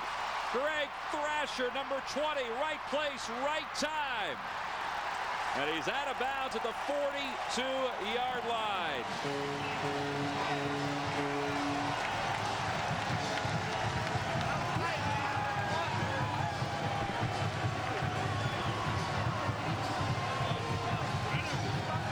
Well, Thrasher in there as the nickelback has had a productive day. Just rolling along, and he's just an extra body out there in coverage. Yeah, it started from the backside. Keetrick Buffin, number 11, right there, comes in. You see the pressure on Matchin, and anytime a ball is deflected into the air, down in the secondary around those linebackers, 9 out of 10 times that thing's getting picked off. So each starting quarterback now, Scott, has thrown 2 picks in this ball game. And Owens back in there on first down. The pitch to Campbell. Sidesteps one tackler. Kent State, though, with good pursuit. The tackler he sidestepped was Cedric Maxwell, number 54. He actually came back to make the tackle. Yeah, he almost turned him around in his shoes, too. You talk about the way a guy like Campbell sets up his blocks, tries to get around defenders. And that's what you have to do when you're that size. Not that there's anything wrong with being that size. I played with a guy his size, David Maggott, for all the years with the Giants. He was with us up in New England. He was one of the best football players on the team. Pound for pound, inch for inch. Dave Maggott from nearby Towson State University. Second down and 8. Owens to throw. Tomlinson wide open. Jacquez was there, but way too late. It's another first down for the midshipmen inside the 35-yard line. And they finally caught him. What Kent State has been doing, they've been bringing their corners. They're starting to they're trying to guess and apply pressure to the option. You saw the corner coming off right there. The safety has got to get over, especially if that's Tomlinson. You got to know where he is. Only 2 guys have caught passes today. Tomlinson has caught 5 for 115 yards. Reggie Campbell has 2 for 59. So that's back-to-back weeks now that Tomlinson has gone over 100 yards receiving. Handoff goes to Trey Hines. It is the fullback. And he gains 12. Actually, make that 11. Hines, the junior from Douglasville, Georgia. In 04, he had 112 yards and 3 touchdowns. But the real story was 03. He was an impact guy as a slot back, and he's just been banged up. Paul Johnson talks about him coming back from injuries, and he just hasn't come back the way that they had hoped, the way Trey Hines had hoped. Well, he's now running from that fullback spot, and he's got pretty good size at just over 200 pounds. Off the play fake, Owens to throw to the near side, completes to the 2-yard line. Tyree Barnes, the freshman. And he's now over 100 yards receiving for the season, his freshman campaign. That was such an accurate pass by Owens. He comes off the play action fake. He throws this ball to the outside. Now he did that to take the receiver out there because the defender was to his inside. It was just a little pick wheel route on the outside. Great job keeping the ball outside to the boundary, preventing an interception. He's protecting the football. Inside the 2-yard line, 1st and goal. Owens calling out an audible. The play clock is down under 10. Whitaker's in motion. He'll take the pitch. Has room. Clear path to the checkerboard.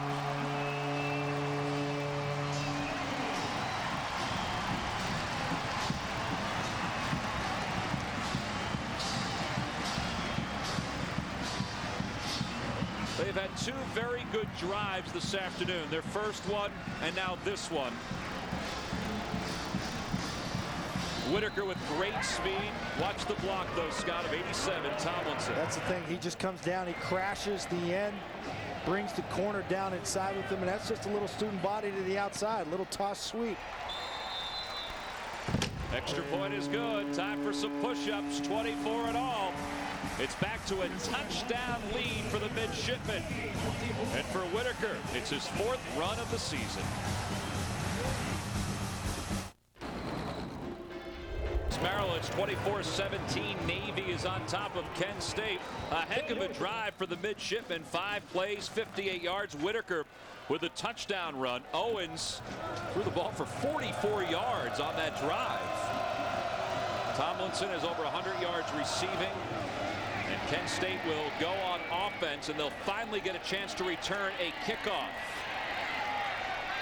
And Sean Bays, number 85, gets out of bounds at about the 23-yard line. Scotty, let's take a look at this last touchdown for Navy. Yeah, this is just a little toss sweep to the strength. You're going to see Whitaker coming in. He's going to get the toss right here. But here's the key to the drive right here. Key to the touchdown. Look at Tomlinson bringing the corner down inside. Seals off the wall. I mean, he just walks right into the end zone, Tom. Whitaker's 4th touchdown run of the season. There's the freshman, Marco Nelson, who's sitting right next to him. We didn't get a chance to see it, but he also had a block that sealed off whoever the backside guy would be on that coverage. So he and Tomlinson were able to help out the freshman. Tony Smith, number 31, is down on the field. The freshman from Streetsboro, Ohio. Doug Martin has a handful of freshmen that play big minutes on the offensive end. Smith is one of the backups. He's the backup to Derek Bush. Sean Lewis, number 88, also a freshman, gets a chance to play. And Smith right now being helped off the field. Boy, so many guys have gone down for Kent State today. You know, they're playing with a lot of youth and a lot of positions, and now you're forcing freshmen to step in and make huge contributions on the road. They're 1-4 on the season. They began last year 1-6, and they wound up with a 5-6 record.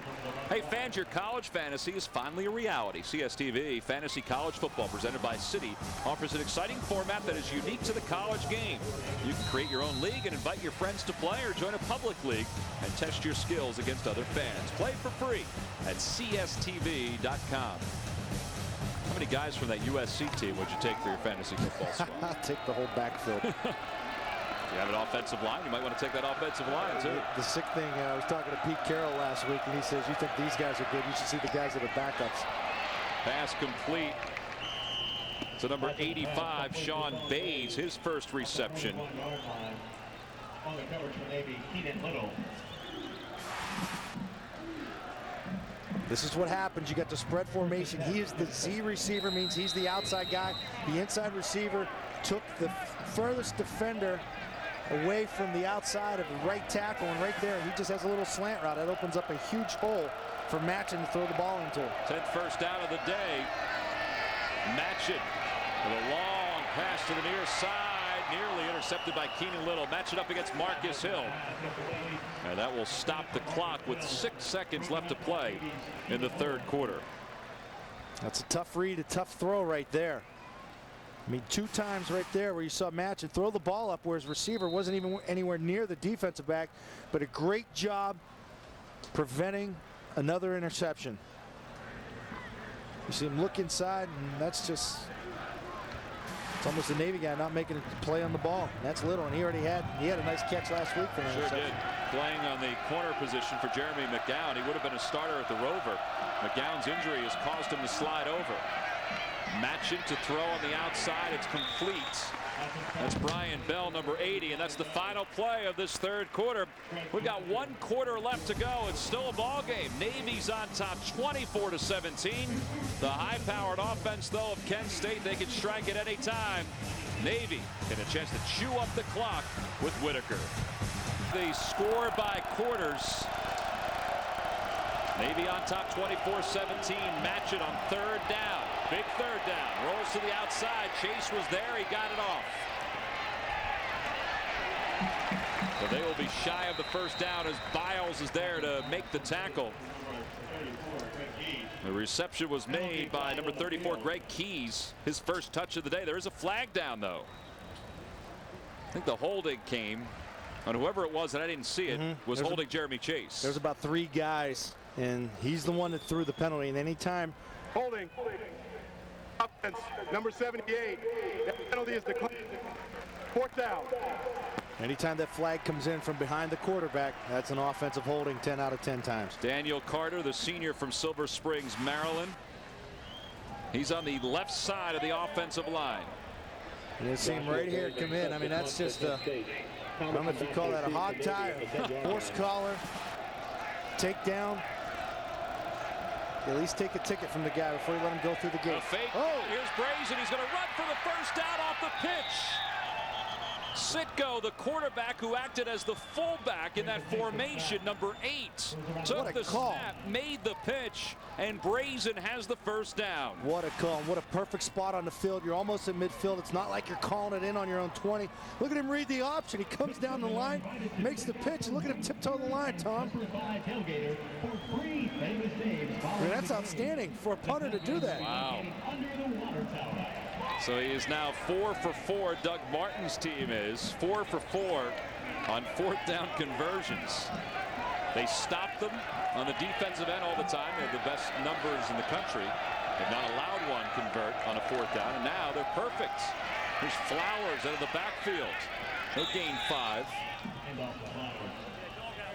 Sitko, who's number 8, is the guy that usually is in the backfield if Doug Martin wants to throw a trick play out there, if they're inside the 5-yard line. We saw it a couple weeks ago against Eastern Michigan. And you have to give Doug Martin credit there, going for it on 4th down. He's got to be thinking, hey, you know, I'm getting too many guys banged up on defense, a lot of guys out of the game, they're tired. What other time right now would be a better time? We're at midfield. Let's go for it. Give our offense some momentum here. They're within 5 of a first down.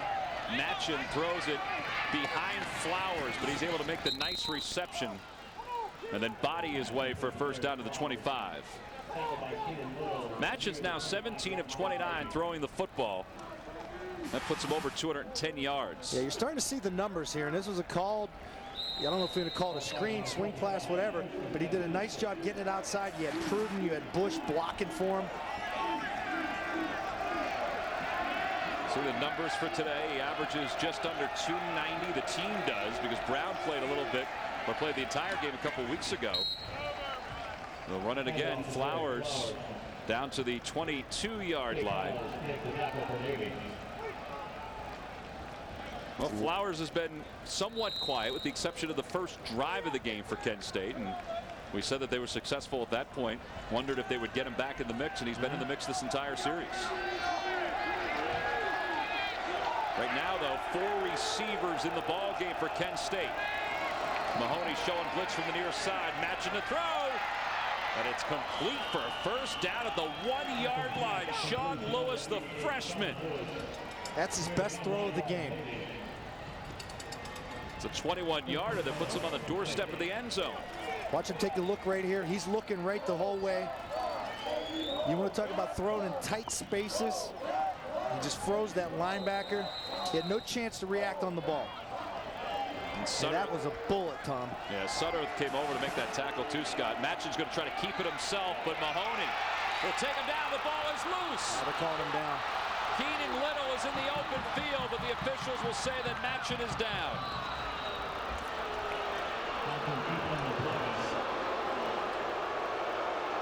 Well, Doug Martin's heart must be beating a mile a minute right now. Keenan Little had a free pass, at least inside Kent State territory. And Paul Johnson, as he takes a look to see at the replay on the big video board, what he saw was David Mahoney, number 40, really crack back from the outside, or from the near side. You can see his knees are down. Boom, the ball's out. DeJuan Price, he's the guy that got on top of the ball and ended up squeezing out between his legs. Well, they run it again with Matchin, and again he is snuffed out of getting to the end zone. I mean, he's not a runner. He's got a banged up knee. He's got a brace on it. You have running backs. He just made the best pass of the game to set up a 1st and goal. You got running backs. Give it to them. Why are they trying to take the sneak outside the guards? I mean, that's where all the pressure's coming from. Take one step back and then boom, follow your center, either to his right cheek or left. Scott Flowers, the lone back in the backfield right now. 3 receivers, 1 split to the near side, 2 to the close side of the field and the outside. Now a man in motion. The handoff to Flowers into the end zone. That's how you draw him up, Tom. Yep.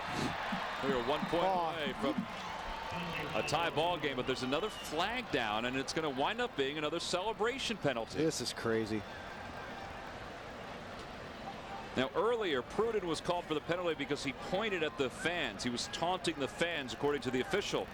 I didn't see if that's what Flowers did here. Yeah, and I watched the whole thing, and he's getting an earful from Doug Martin right there. And that's just a little seal play, a little veer.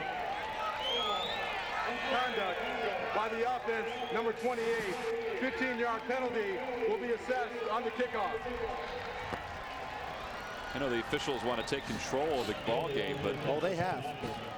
You got to let them play a little bit. I'm not sure if that's excessive, though, Scott. It's the first time I've seen that.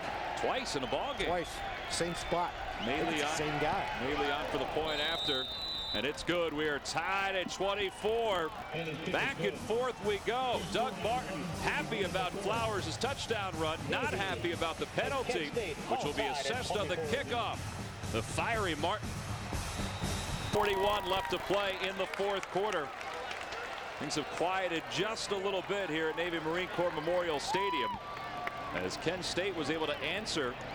And Doug Martin's got to be happy about the fact that his team answered Navy's score. 13 plays, 77 yards. You see what he was doing? He was looking down to his left side. That's where the back judge who made the call on the touchdown was standing. Well, that call, excessive celebration, ridiculous, moves Reed Macco back to the 20-yard line where he will kick off.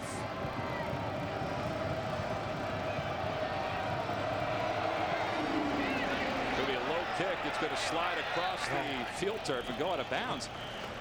Scott, is that the 4th time we've seen that today? This is unacceptable. I don't care what level. Look at Doug Martin. He's had it. Well, this is the touchdown by Flowers and the celebration. Where? That's it. I think that back judge wanted to get on TV. I've never seen anything like that. Twice. Not in the, not the 2 ways. And this poor kid's getting an earful from Doug Martin. Yeah. Well, the ball went out of bounds. So that meant that Navy got to the 35-yard line, but now a penalty has moved the ball to midfield for the midshipmen. And Doug Martin continues to stomp up and down the sidelines.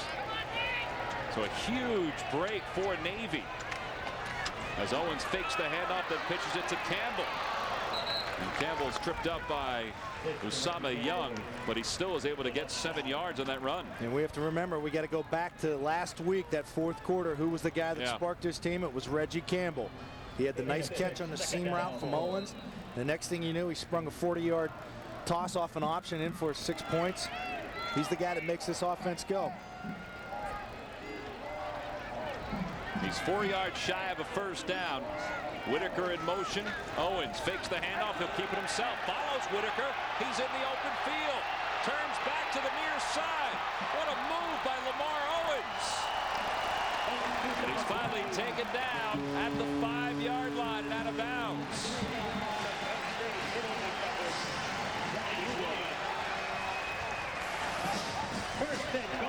This is just pure athletic ability. I mean, he has been reading the option. I think he may have had maybe one bad read as far as the running game, 2 bad reads in the passing game. But if you're going to insert Hampton into the game to spark this guy like this, give Paul Johnson the credit, and having that fill early, at the end of the first half to do that. Scotty, that's one heck of a run. Talk about a cutback. That was a great run of 41 yards, but he's also well over 250 yards of total offense. Matt Hall takes the handoff on 1st and goal from the 4, maybe gets to the 2-yard line.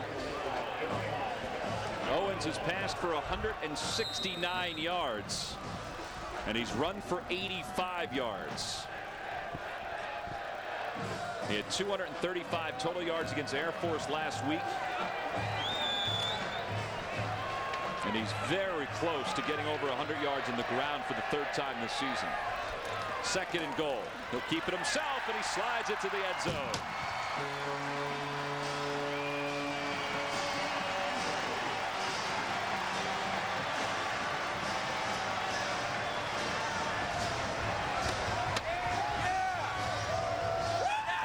Good decisions, as Scott said, on the option all day, and that turned out to be the right decision to keep it himself and slide inside. Absolutely. You can't question what he has done as far as trying to get this thing going on the option, whether to keep it, whether to give it to the fullback, whether to pitch it. He's done a great job. Pulling on for the point after. That's good. He's been successful all year long with the point afters. The midshipmen doing their push-ups, 31 in all. They're on top by 7. People have been waiting for this game for a long time. In fact, the fans are already out in force. The marching drive, which has pushed Navy's total offensive numbers to 489 yards. As he rolled into the end zone, a 1-yard touchdown run. And he has given Navy a 31-24 lead. There you see the drive. It amassed 1 minute and 23 seconds. It was very fast compared to what they would normally average. Bullen now rolls this one along the field. It's still loose on the field. And who's got it? Navy does. Wow. Bullen just hopped that against the field turf, and it kept rolling in and out of the hands of 2 different defenders or receiving players down on the field for Kent State. You talk about how the game could change in 1 minute and 23 seconds. All of a sudden, it's tied up. Next thing you know, Navy gets a short field. They drive it down and score. Ensuing kickoff. There's the kick. I mean, right there. Those big guys have got to let the ball go through to the guys back there. The guys in the back are designed to return kicks, not those big guys up front. Eric Catani, number 42, came up with the fumble recovery. Marcus Hill was the guy who had it in his paws, if only for a minute. 7 turnovers combined in the ball game. Owens will keep it on the option. And he's going to get 10. That'll put him at 96 yards on the ground. Let's check in with Sheehan Stanwyck. As you can imagine, after 2 plays like that, the heads are down on Kent State's sidelines. There's a lot of frustration. People are throwing their helmets. They're not happy. When I talked to Coach Martin before the game, he said, we're going to make mistakes. We have to recover. We can't dwell on them. Well, with their quick strike offense, too, Sheehan, they don't have to always dwell on the mistakes because they can come back. Although this is a tough spot. Yeah, but you can't count on that. Yep. You can't have that mentality. Whitaker trying to get the first down. He has it. And he'll be down to the 11-yard line. I'll tell you what, that's 2 consecutive plays where you're starting to see this offense from Navy wearing this defense. There's holes that you can drive trucks through right now.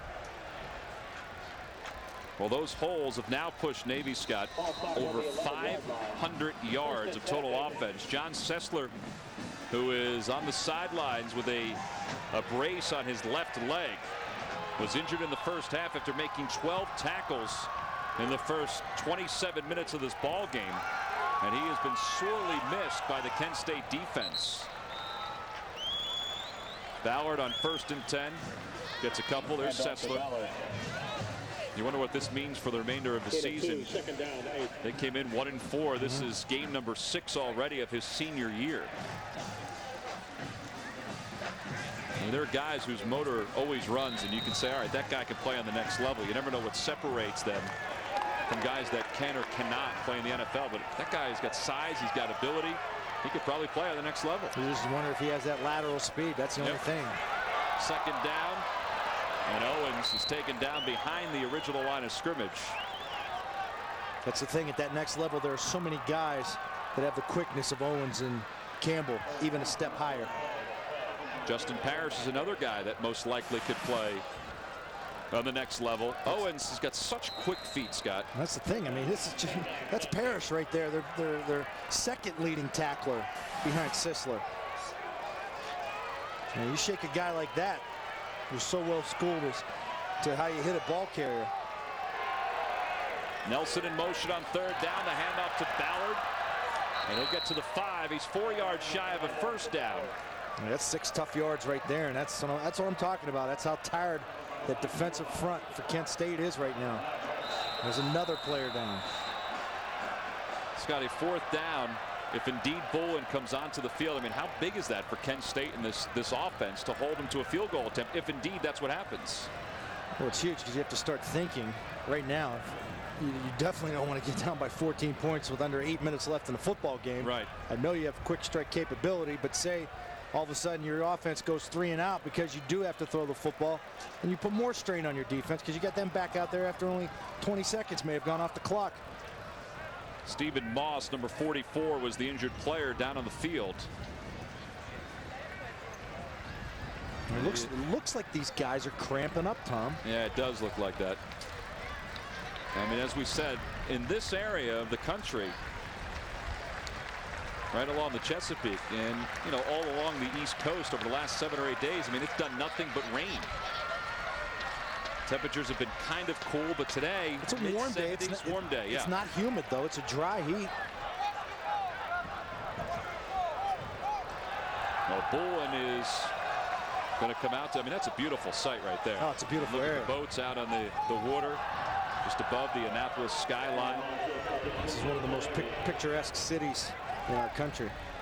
I mean, just walking around the town last night, I mean, there's so much activity that goes on right before the start of a football game. Bolin on to attempt the field goal, and he is good again. A 22-yarder, and it gives Navy a 10-point lead, 34-24, with 7:45 to play in the 4th quarter. There are passengers and there are drivers. And by Sirius Satellite Radio. Want more than just radio? Get Sirius Satellite Radio. Mentioned the last couple of weekends here in Annapolis, there's been a sailboat show and a powerboat show. This place was bustling with activity yesterday, not only in downtown Annapolis, but all around the area, up and down Route 50, 97. Well, now the attention is carried over from the water onto the playing field, where Navy's on top 34-24. And Scott, if you're Kent State, you have 7:30 left to play. Not awful field position off that kickoff to the 22-yard line, but now you've got to get this offense to strike quickly, but also not make any mistakes. No, and they can do that, and I've run a spread offense before, and we heard so much about Bush coming into this game. You got to get your H back, that hybrid slash tight end fullback receiver, the ball. Run some underneath crossing routes, get it in his hands really fast. Machin slings it to the near side where it's complete to Sean Lewis, the freshman. And that's just an uncanny play right there. You're going to roll your quarterback to the left side, a right-hander be it, and then force him to get his shoulder square, throw back all the way across to a guy running a curl route. There's the underhand fake. Here he comes to the left side. All of a sudden he's got to get square, throw it all the way back. Bad things happen. Now that's good for Kent State right there. That's a tough throw. Machin, who was drafted in the 14th round by the Atlanta Braves, played 2 years with the Braves, 1 year with the Orioles. Went to the University of Alabama, where he's on the sidelines in uniform for his entire freshman season. And his pass is complete here, then incomplete. Bell had it, went up into the air, was sandwiched by Caldwell. The ball rolled loose. Sunday at 9:30, it's Total Access, the second installment of a 4-part series produced by CSTV, College Sports Television. This week we highlight Penn State's athletic department.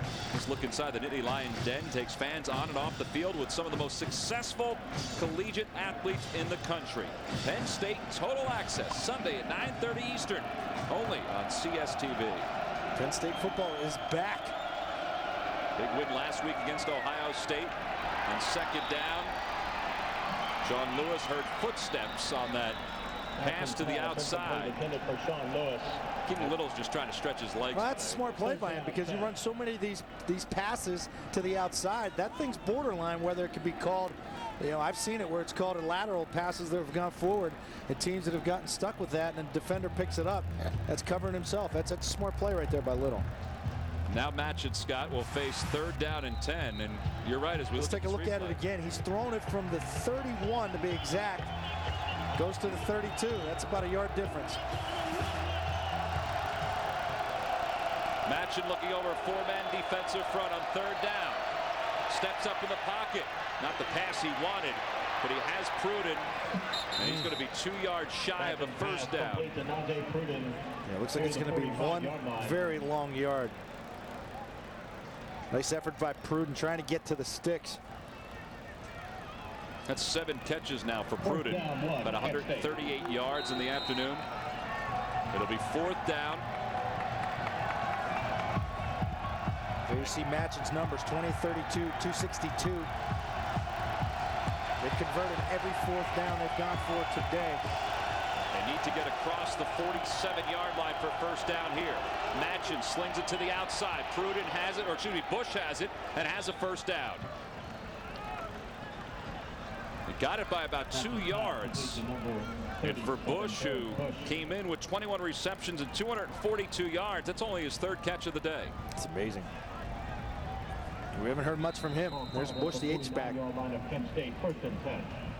Derek Bush coming into this game. He had 21 catches on the year, 2 touchdowns. He averages over 11 yards a catch. For his career, he's over 1,000 yards receiving. 1st down now for Kent State. Matchett has time.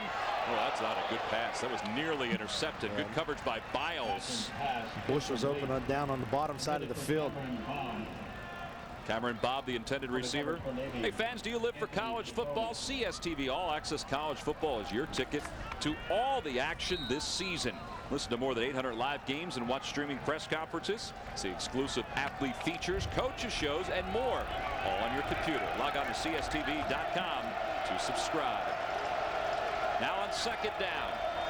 5:41 left to play in this 4th quarter. The dump pass to the running back. And Keys gets about 1.5 yards shy of the 1st down. That's Luke Tillman, number 13. They almost picked it up. He may have. It depends on the spot, and the officials look like they're going to give him a favorable spot. You get a really nice spot here. I mean, this is a screen pass. You see 2 linemen out in front. Good job lowering his shoulder, driving his legs, moving for the sticks. Yeah, they're going to measure. Matchett is over 250 yards throwing the football in today's ball game. He had the 1 big strike early in the game, and at some point here, we're almost down under 5 minutes. You got to think about going to the end zone because it is a 2-possession game now. Scott, look at that, inches away from the 1st down. I mean, inches away from the 1st down. You think they'll sneak it again? They tried that a couple times right down to the goal line. It didn't work. I know you don't run the ball that often. I mean, they attempt on average 50 passes per game. Paul Johnson realizes that, but you know, Flowers at times, wherever it is in the backfield, I mean, they've picked up some yards running the football into the shotgun formation. Yeah, they have.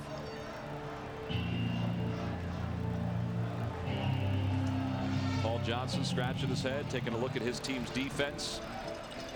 Hey fans, Friday night is all about hockey on CSTV at 7:30 p.m. Eastern. It's the #1 college hockey show. Then at 8, a clash of hockey heavyweights. The Fighting Sioux of North Dakota against the Wildcats of New Hampshire. It all begins at 7:30 CSTV Friday night hockey. And they do sneak it. And the bounce to the outside of the guard gives Matchett the 1st down. It's almost a sense where you may want to take a shot right there in 3rd and inches. As far as taking a shot down the field, if you don't get it, you come back. You know, you have 4th and inches, and then, yeah, you have to convert it. Ball spotted on the 39-yard line of Navy. 1st and 10, Kent State. 5:24 left to play. Clock will begin on the official's whistle on 1st down. Matchett watches the pocket collapse. Chase again. Well, Jeremy Chase, who during the course of the year had 16 tackles coming into this ball game, he has really stepped it up in today's game. Yeah, imagine he just ran out of pressure right here. He saw it coming. He tried to step up. When Navy was running a double twist, they're only rushing 4 guys. They're dropping 7. And Kent State with 5 wide receivers in the game. They're in a total spread formation. Now they're back to 4. Chase, who grew up in Norfolk, Virginia, right around the naval bases there. Whistle blows, flags come flying. And that play is blown up before the pass to Bush can be converted into any yardage. There's another injured player down on the field for Kent State.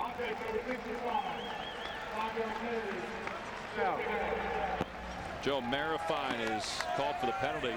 There's the guys who flew over the Navy Marine Corps Memorial Stadium in the S3 Vikings. The Top Cats from Jacksonville, Florida. They were introduced as the third quarter came to a close. A rousing round of applause, and we've seen this fly over a number of times. That was the closest and the loudest to the stadium that we have seen. They were very close. Yeah, they were really close. Outside our window. All part of the pageantry, which is Navy football. See the brigade of midshipmen when they come onto the field prior to the start of the ball game, 4,000 strong. And on a beautiful day like this, I mean, you get a chance to really consume the entire atmosphere. Nate Manning is the injured player on the field for the Golden Flashes. Yeah, they're asking for the cart here. Boy, there have been a number of guys that have just been banged up this afternoon for the Golden Flashes. 34-24 the score. Well, with Scott Zolak and Sheen Stanwyck, I'm Tom McCarthy. 4:34 left to play in this fourth quarter. By the way, we are now, Scott, crossing over college sports, because what used to be Midnight Madness turned out to just be Practice Friday. Last night, the Navy Midshipmen men's basketball team, led by second-year coach Billy Lang, now they opened up their practices for the 2005 season. Last year, the midshipmen were 9-19, but they won 5 of their last 10 ball games. An athletic bunch led by Matt Fannin, who's averaging just under 11 points per game. It opens up against Georgetown here at the Naval Academy, a game you can see on CSTV. Against John Thompson's squad, followed by Arkansas Little Rock. And then Air Force on the 27th of November. College basketball is here around the country. It's time for hoops. Right in the middle of this football season, a very busy Saturday. Yeah, but you talk about some costly injuries for the Golden Flashes today. And right away they signal for the card here. Hopefully, obviously it's serious, but hopefully Manning, who they say is the best footwork of these offensive linemen, hopefully he is going to be okay as his teammates take a knee over on the far side of the field. 4:34 left to play in the fourth quarter. Navy on top by 10, 34-24.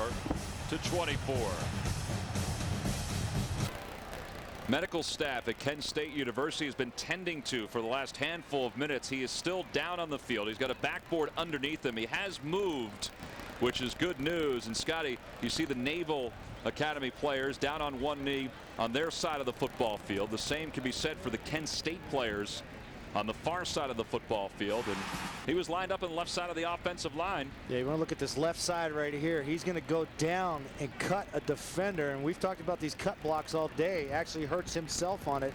I don't know if he took a knee to the back of the helmet or the defender forced him down to the ground.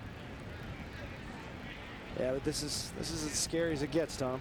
Yeah, Manning, 6'4", 297 pounds, from Newport News, Virginia, and Warwick High School. His teammates taking a moment right now to hope that their teammate is going to be okay. We get another look at where the injury occurred, right at the top of the N. And as he was trying to provide that block, and Scott said he hit the block and then just went right down to his back.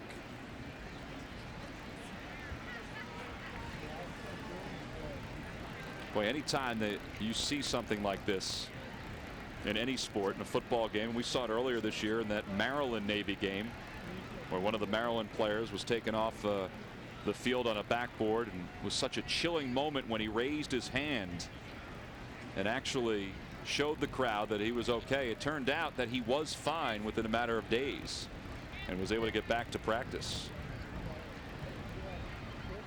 But anytime you see something like this during the course of action, I mean, it's just gripping for the teammates, for the coaches, and everybody involved. I mean, it is awfully quiet here at Navy Marine Corps Memorial Stadium. And your thoughts are with him and his family. Now, we said there are a number of players on this Kent State roster. I mean, there really are, who are from the Annapolis area. I mean, he's from Newport News, Virginia, obviously much closer to Annapolis for his family than what Kent State is in Ohio. So a lot of the families have had a chance to come see their sons play in this ball game against the Naval Academy. Scotty, we'll get a chance to see it again as we blow it up. You'll see him on the left side of the offensive line. Yeah, he just goes down. It's not like there's any major head-to-head contact. I mean, that's one of those freaky type things. Well, as they tend to him down on the field, let's check in with Sheehan Stanwyck. News down here. Obviously, it's very serious emotion on the sidelines, but they have said no to a helicopter, so that's good news so far. They're not using a helicopter, but there's an ambulance waiting outside. All right, Sheehan, thank you very much. And you know, the staff here, the medical staff here at the Naval Academy, I mean, it's top notch, and we see that, you know, both sides making sure that they're involved in, you know, tending to Nate Manning, who's down on the field right now. Kent State squad, which arrived yesterday and went through their walkthrough in the early afternoon as they prepared for this ball game. They came into this game with a 1-4 record, and they were 0-3 in their conference. Navy, meanwhile, came in with a 2-2 mark. They've won their last two, and when you look at the numbers, they could conceivably have won the two games that they had lost earlier in the year. Well, it's a 10-point lead for the Naval Academy. Our hopes are with Nate Manning as they take him off the field right now. We'll be back with more after this. Leader to bring him off the field right now. As Sheehan said, there's an ambulance awaiting his arrival to take him to a alert. We saw the freshman Cedric Maxwell, who was in the ball game for the injured John Sessler. He came over, and as Nate Manning was lifted onto the cart, it was a nice round of applause from the Kent State faithful, the Navy faithful, of course, that were here at Navy Marine Corps Memorial Stadium. And they're just trying to secure him right now on the cart before they take him off the field.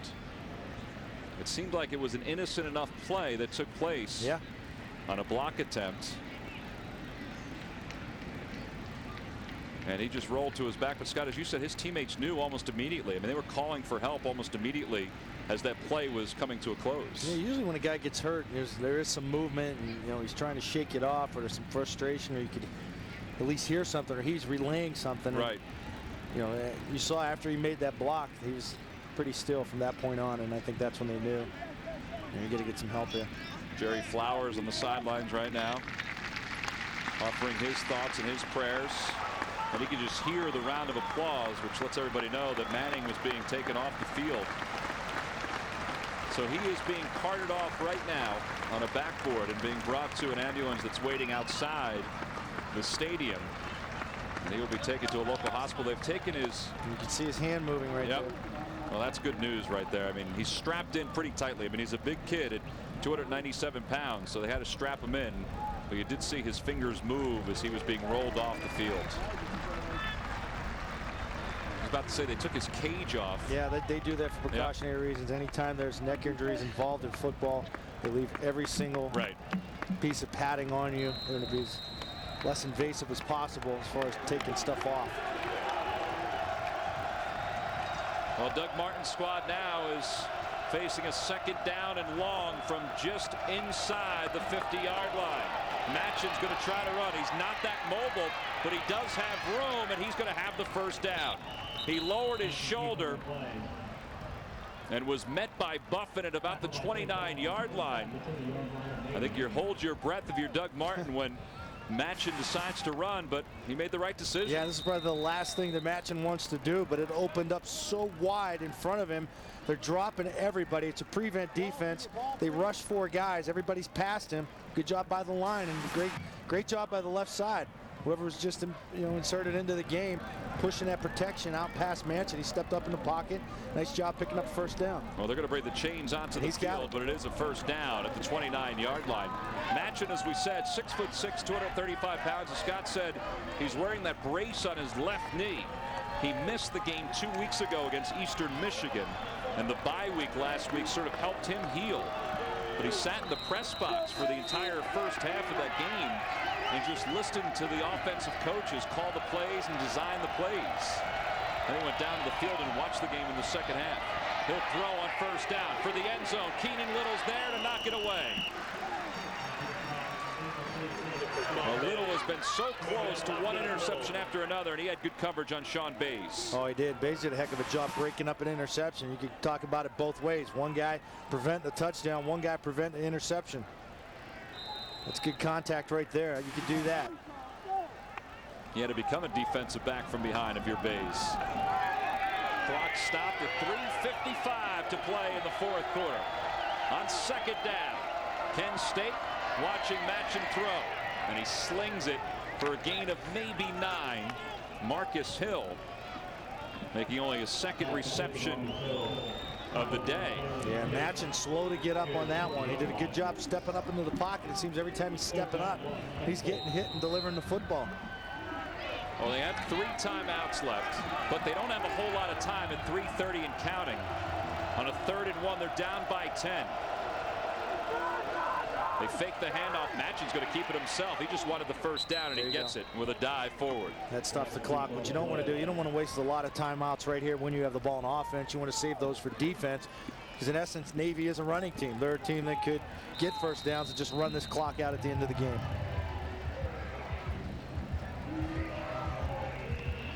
Ball is going to be spotted on the 18-yard line. Like you said, Tom, you got to take some shots at the end zone here. Well, I mean, we're zeroing in on 3 minutes to play. They're down by 10. And Navy has been moving the ball well during the course of the second half. Machen the throw to the outside. His pass is complete. Shy of the first down, though, is Cameron Bobb. And although this is a quick strike offense, they're not moving very quickly to get back to the line of scrimmage. No, they aren't. They have to get a sense of urgency here. They got to speed things up, and Navy's starting to press the issue a little bit. They blitzed on that play. They did a nice job bringing Keetrick Buffin off the corner. He was on the inside receiver. So they're trying to force the issue a little bit, make him make a fast decision. The draw out of the shotgun formation read nicely by the Navy defense. David Mahoney came from behind to take down Luke Tillman. Scott, we have over 880 yards of total offense in this ball game. It doesn't even seem like that. We have 510 for Navy. Now with that run, 376 for Kent State. Kent State uses the timeout. It's 3rd down and 5. It's their first timeout. This will give us a chance to take a look at the drive of the game, brought to you by Volkswagen. Scott, we said there were a couple of good ones for Navy, but it was the last one that is our drive of the game. That's the one. This is the one where Owens really got things going. Here's the cutback off the option. Gets it down 1st and goal, and he ends up keeping it right here on the quarterback keeper. That's our Volkswagen drive of the game for Lamar Owens. He has thrown for 169 yards. He has run for 94 yards. Over 260 yards total offense that Doug Martin's team has had to contend with today.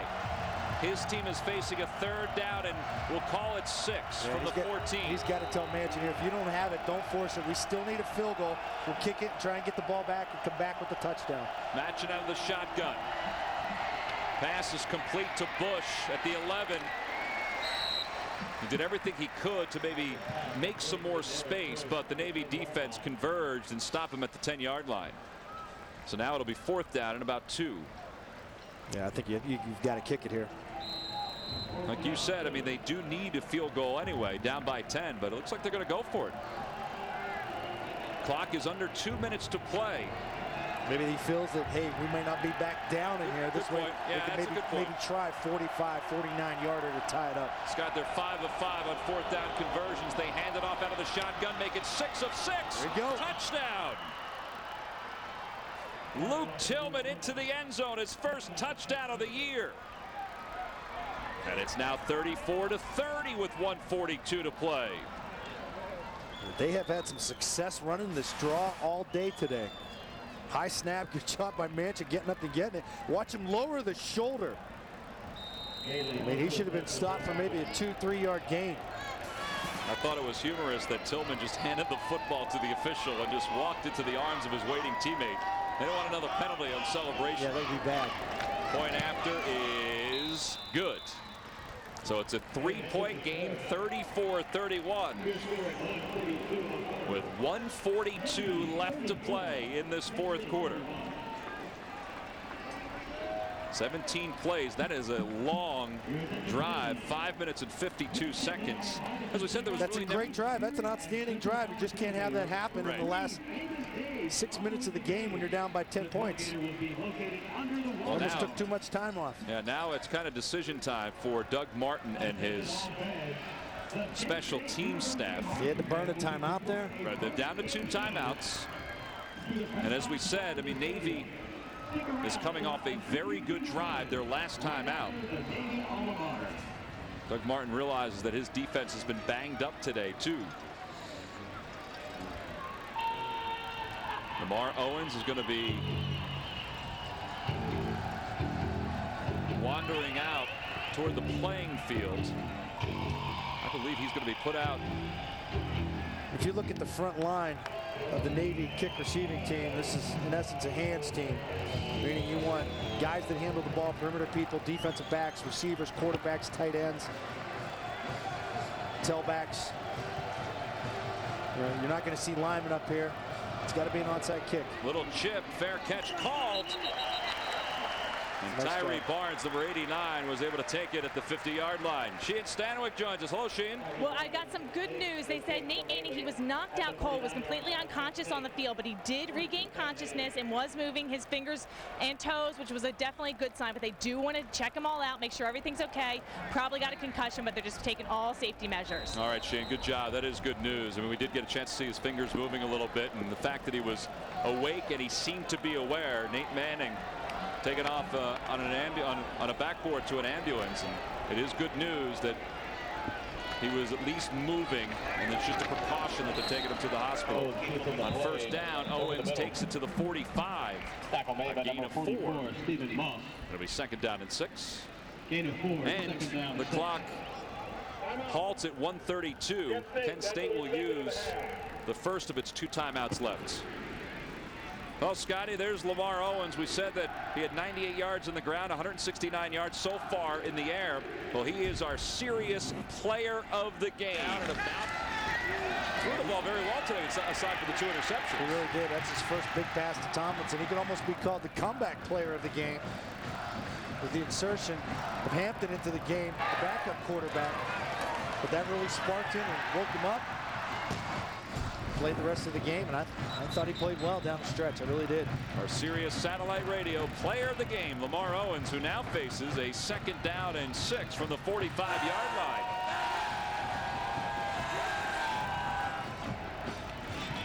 Kent State, as we mentioned, has just 1 timeout left. And they're down by 3 points, 34-31. Navy with 514 yards of total offense. The handoff to Hall, and he's got the 1st down. That's got to do it. It's going to stop the clock as they move the chains, but they'll start it right up again. As we said, Kent State only has the 1 timeout left, and so huge when you can tack on a 1st down at this point in the game. Yeah, that's it. All Navy has to do from this point on now is just take a knee and don't worry about exchanges and pitches. And last thing you want to do is run the option here. Navy has fumbled the ball 4 times today. They've lost just 2 of those fumbles. 4 turnovers for the midshipmen. But they're still on top, 34-31. On the 1st down from the 38-yard line. Owens to the 30. It's a gain of 8.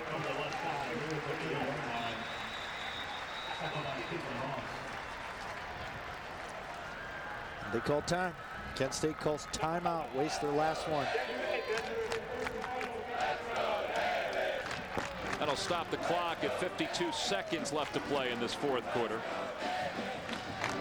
Well, if you're Paul Johnson's squad, you began the season with 2 losses, 2 tough losses. Maryland and Stanford, 2 very good games. We scored a lot of points. Then you come back, you beat Duke, beat Air Force. Now you're on top by 3, 34-31. And you have a chance to win your 3rd straight. Hey, don't forget, coming up, the Nissan College Football pregame show. As soon as we're finished here at Annapolis, Maryland.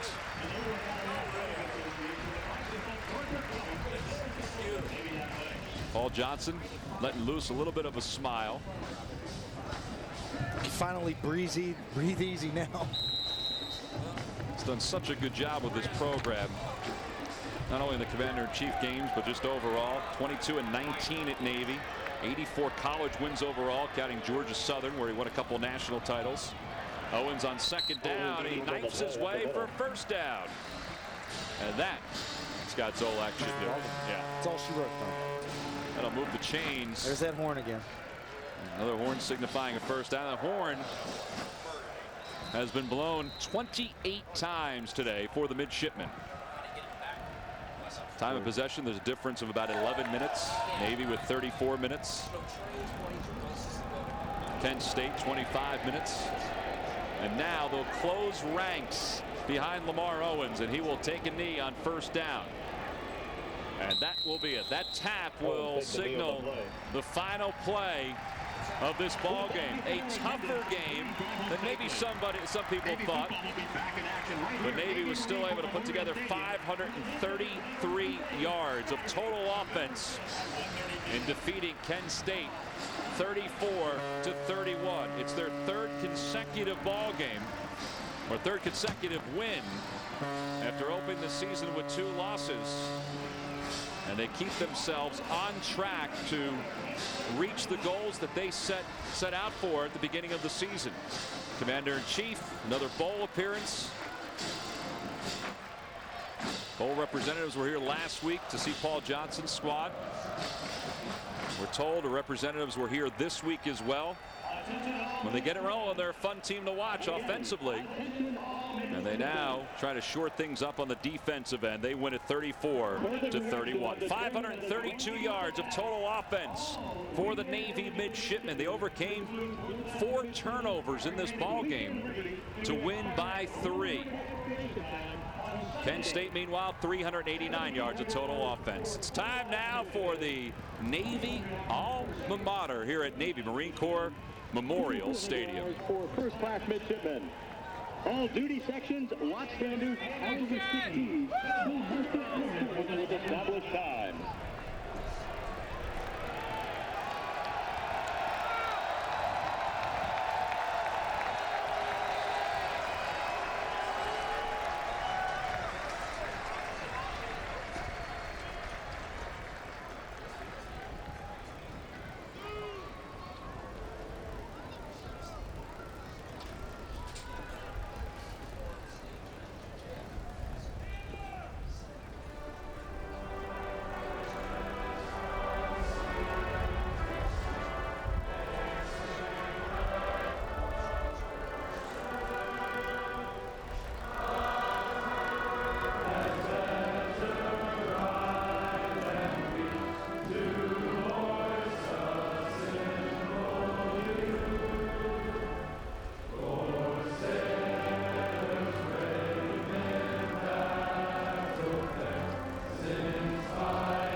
A productive day here at Navy Marine Corps Memorial Stadium. Our final score, Navy 31, Kent State 31.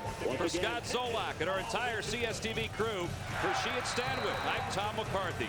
For more, log on to CSTV.com, the ultimate destination for scores, news, highlights, and analysis. This has been a presentation of CSTV, College Sports Television. #1 in college sports, the Nissan pregame show is coming up next.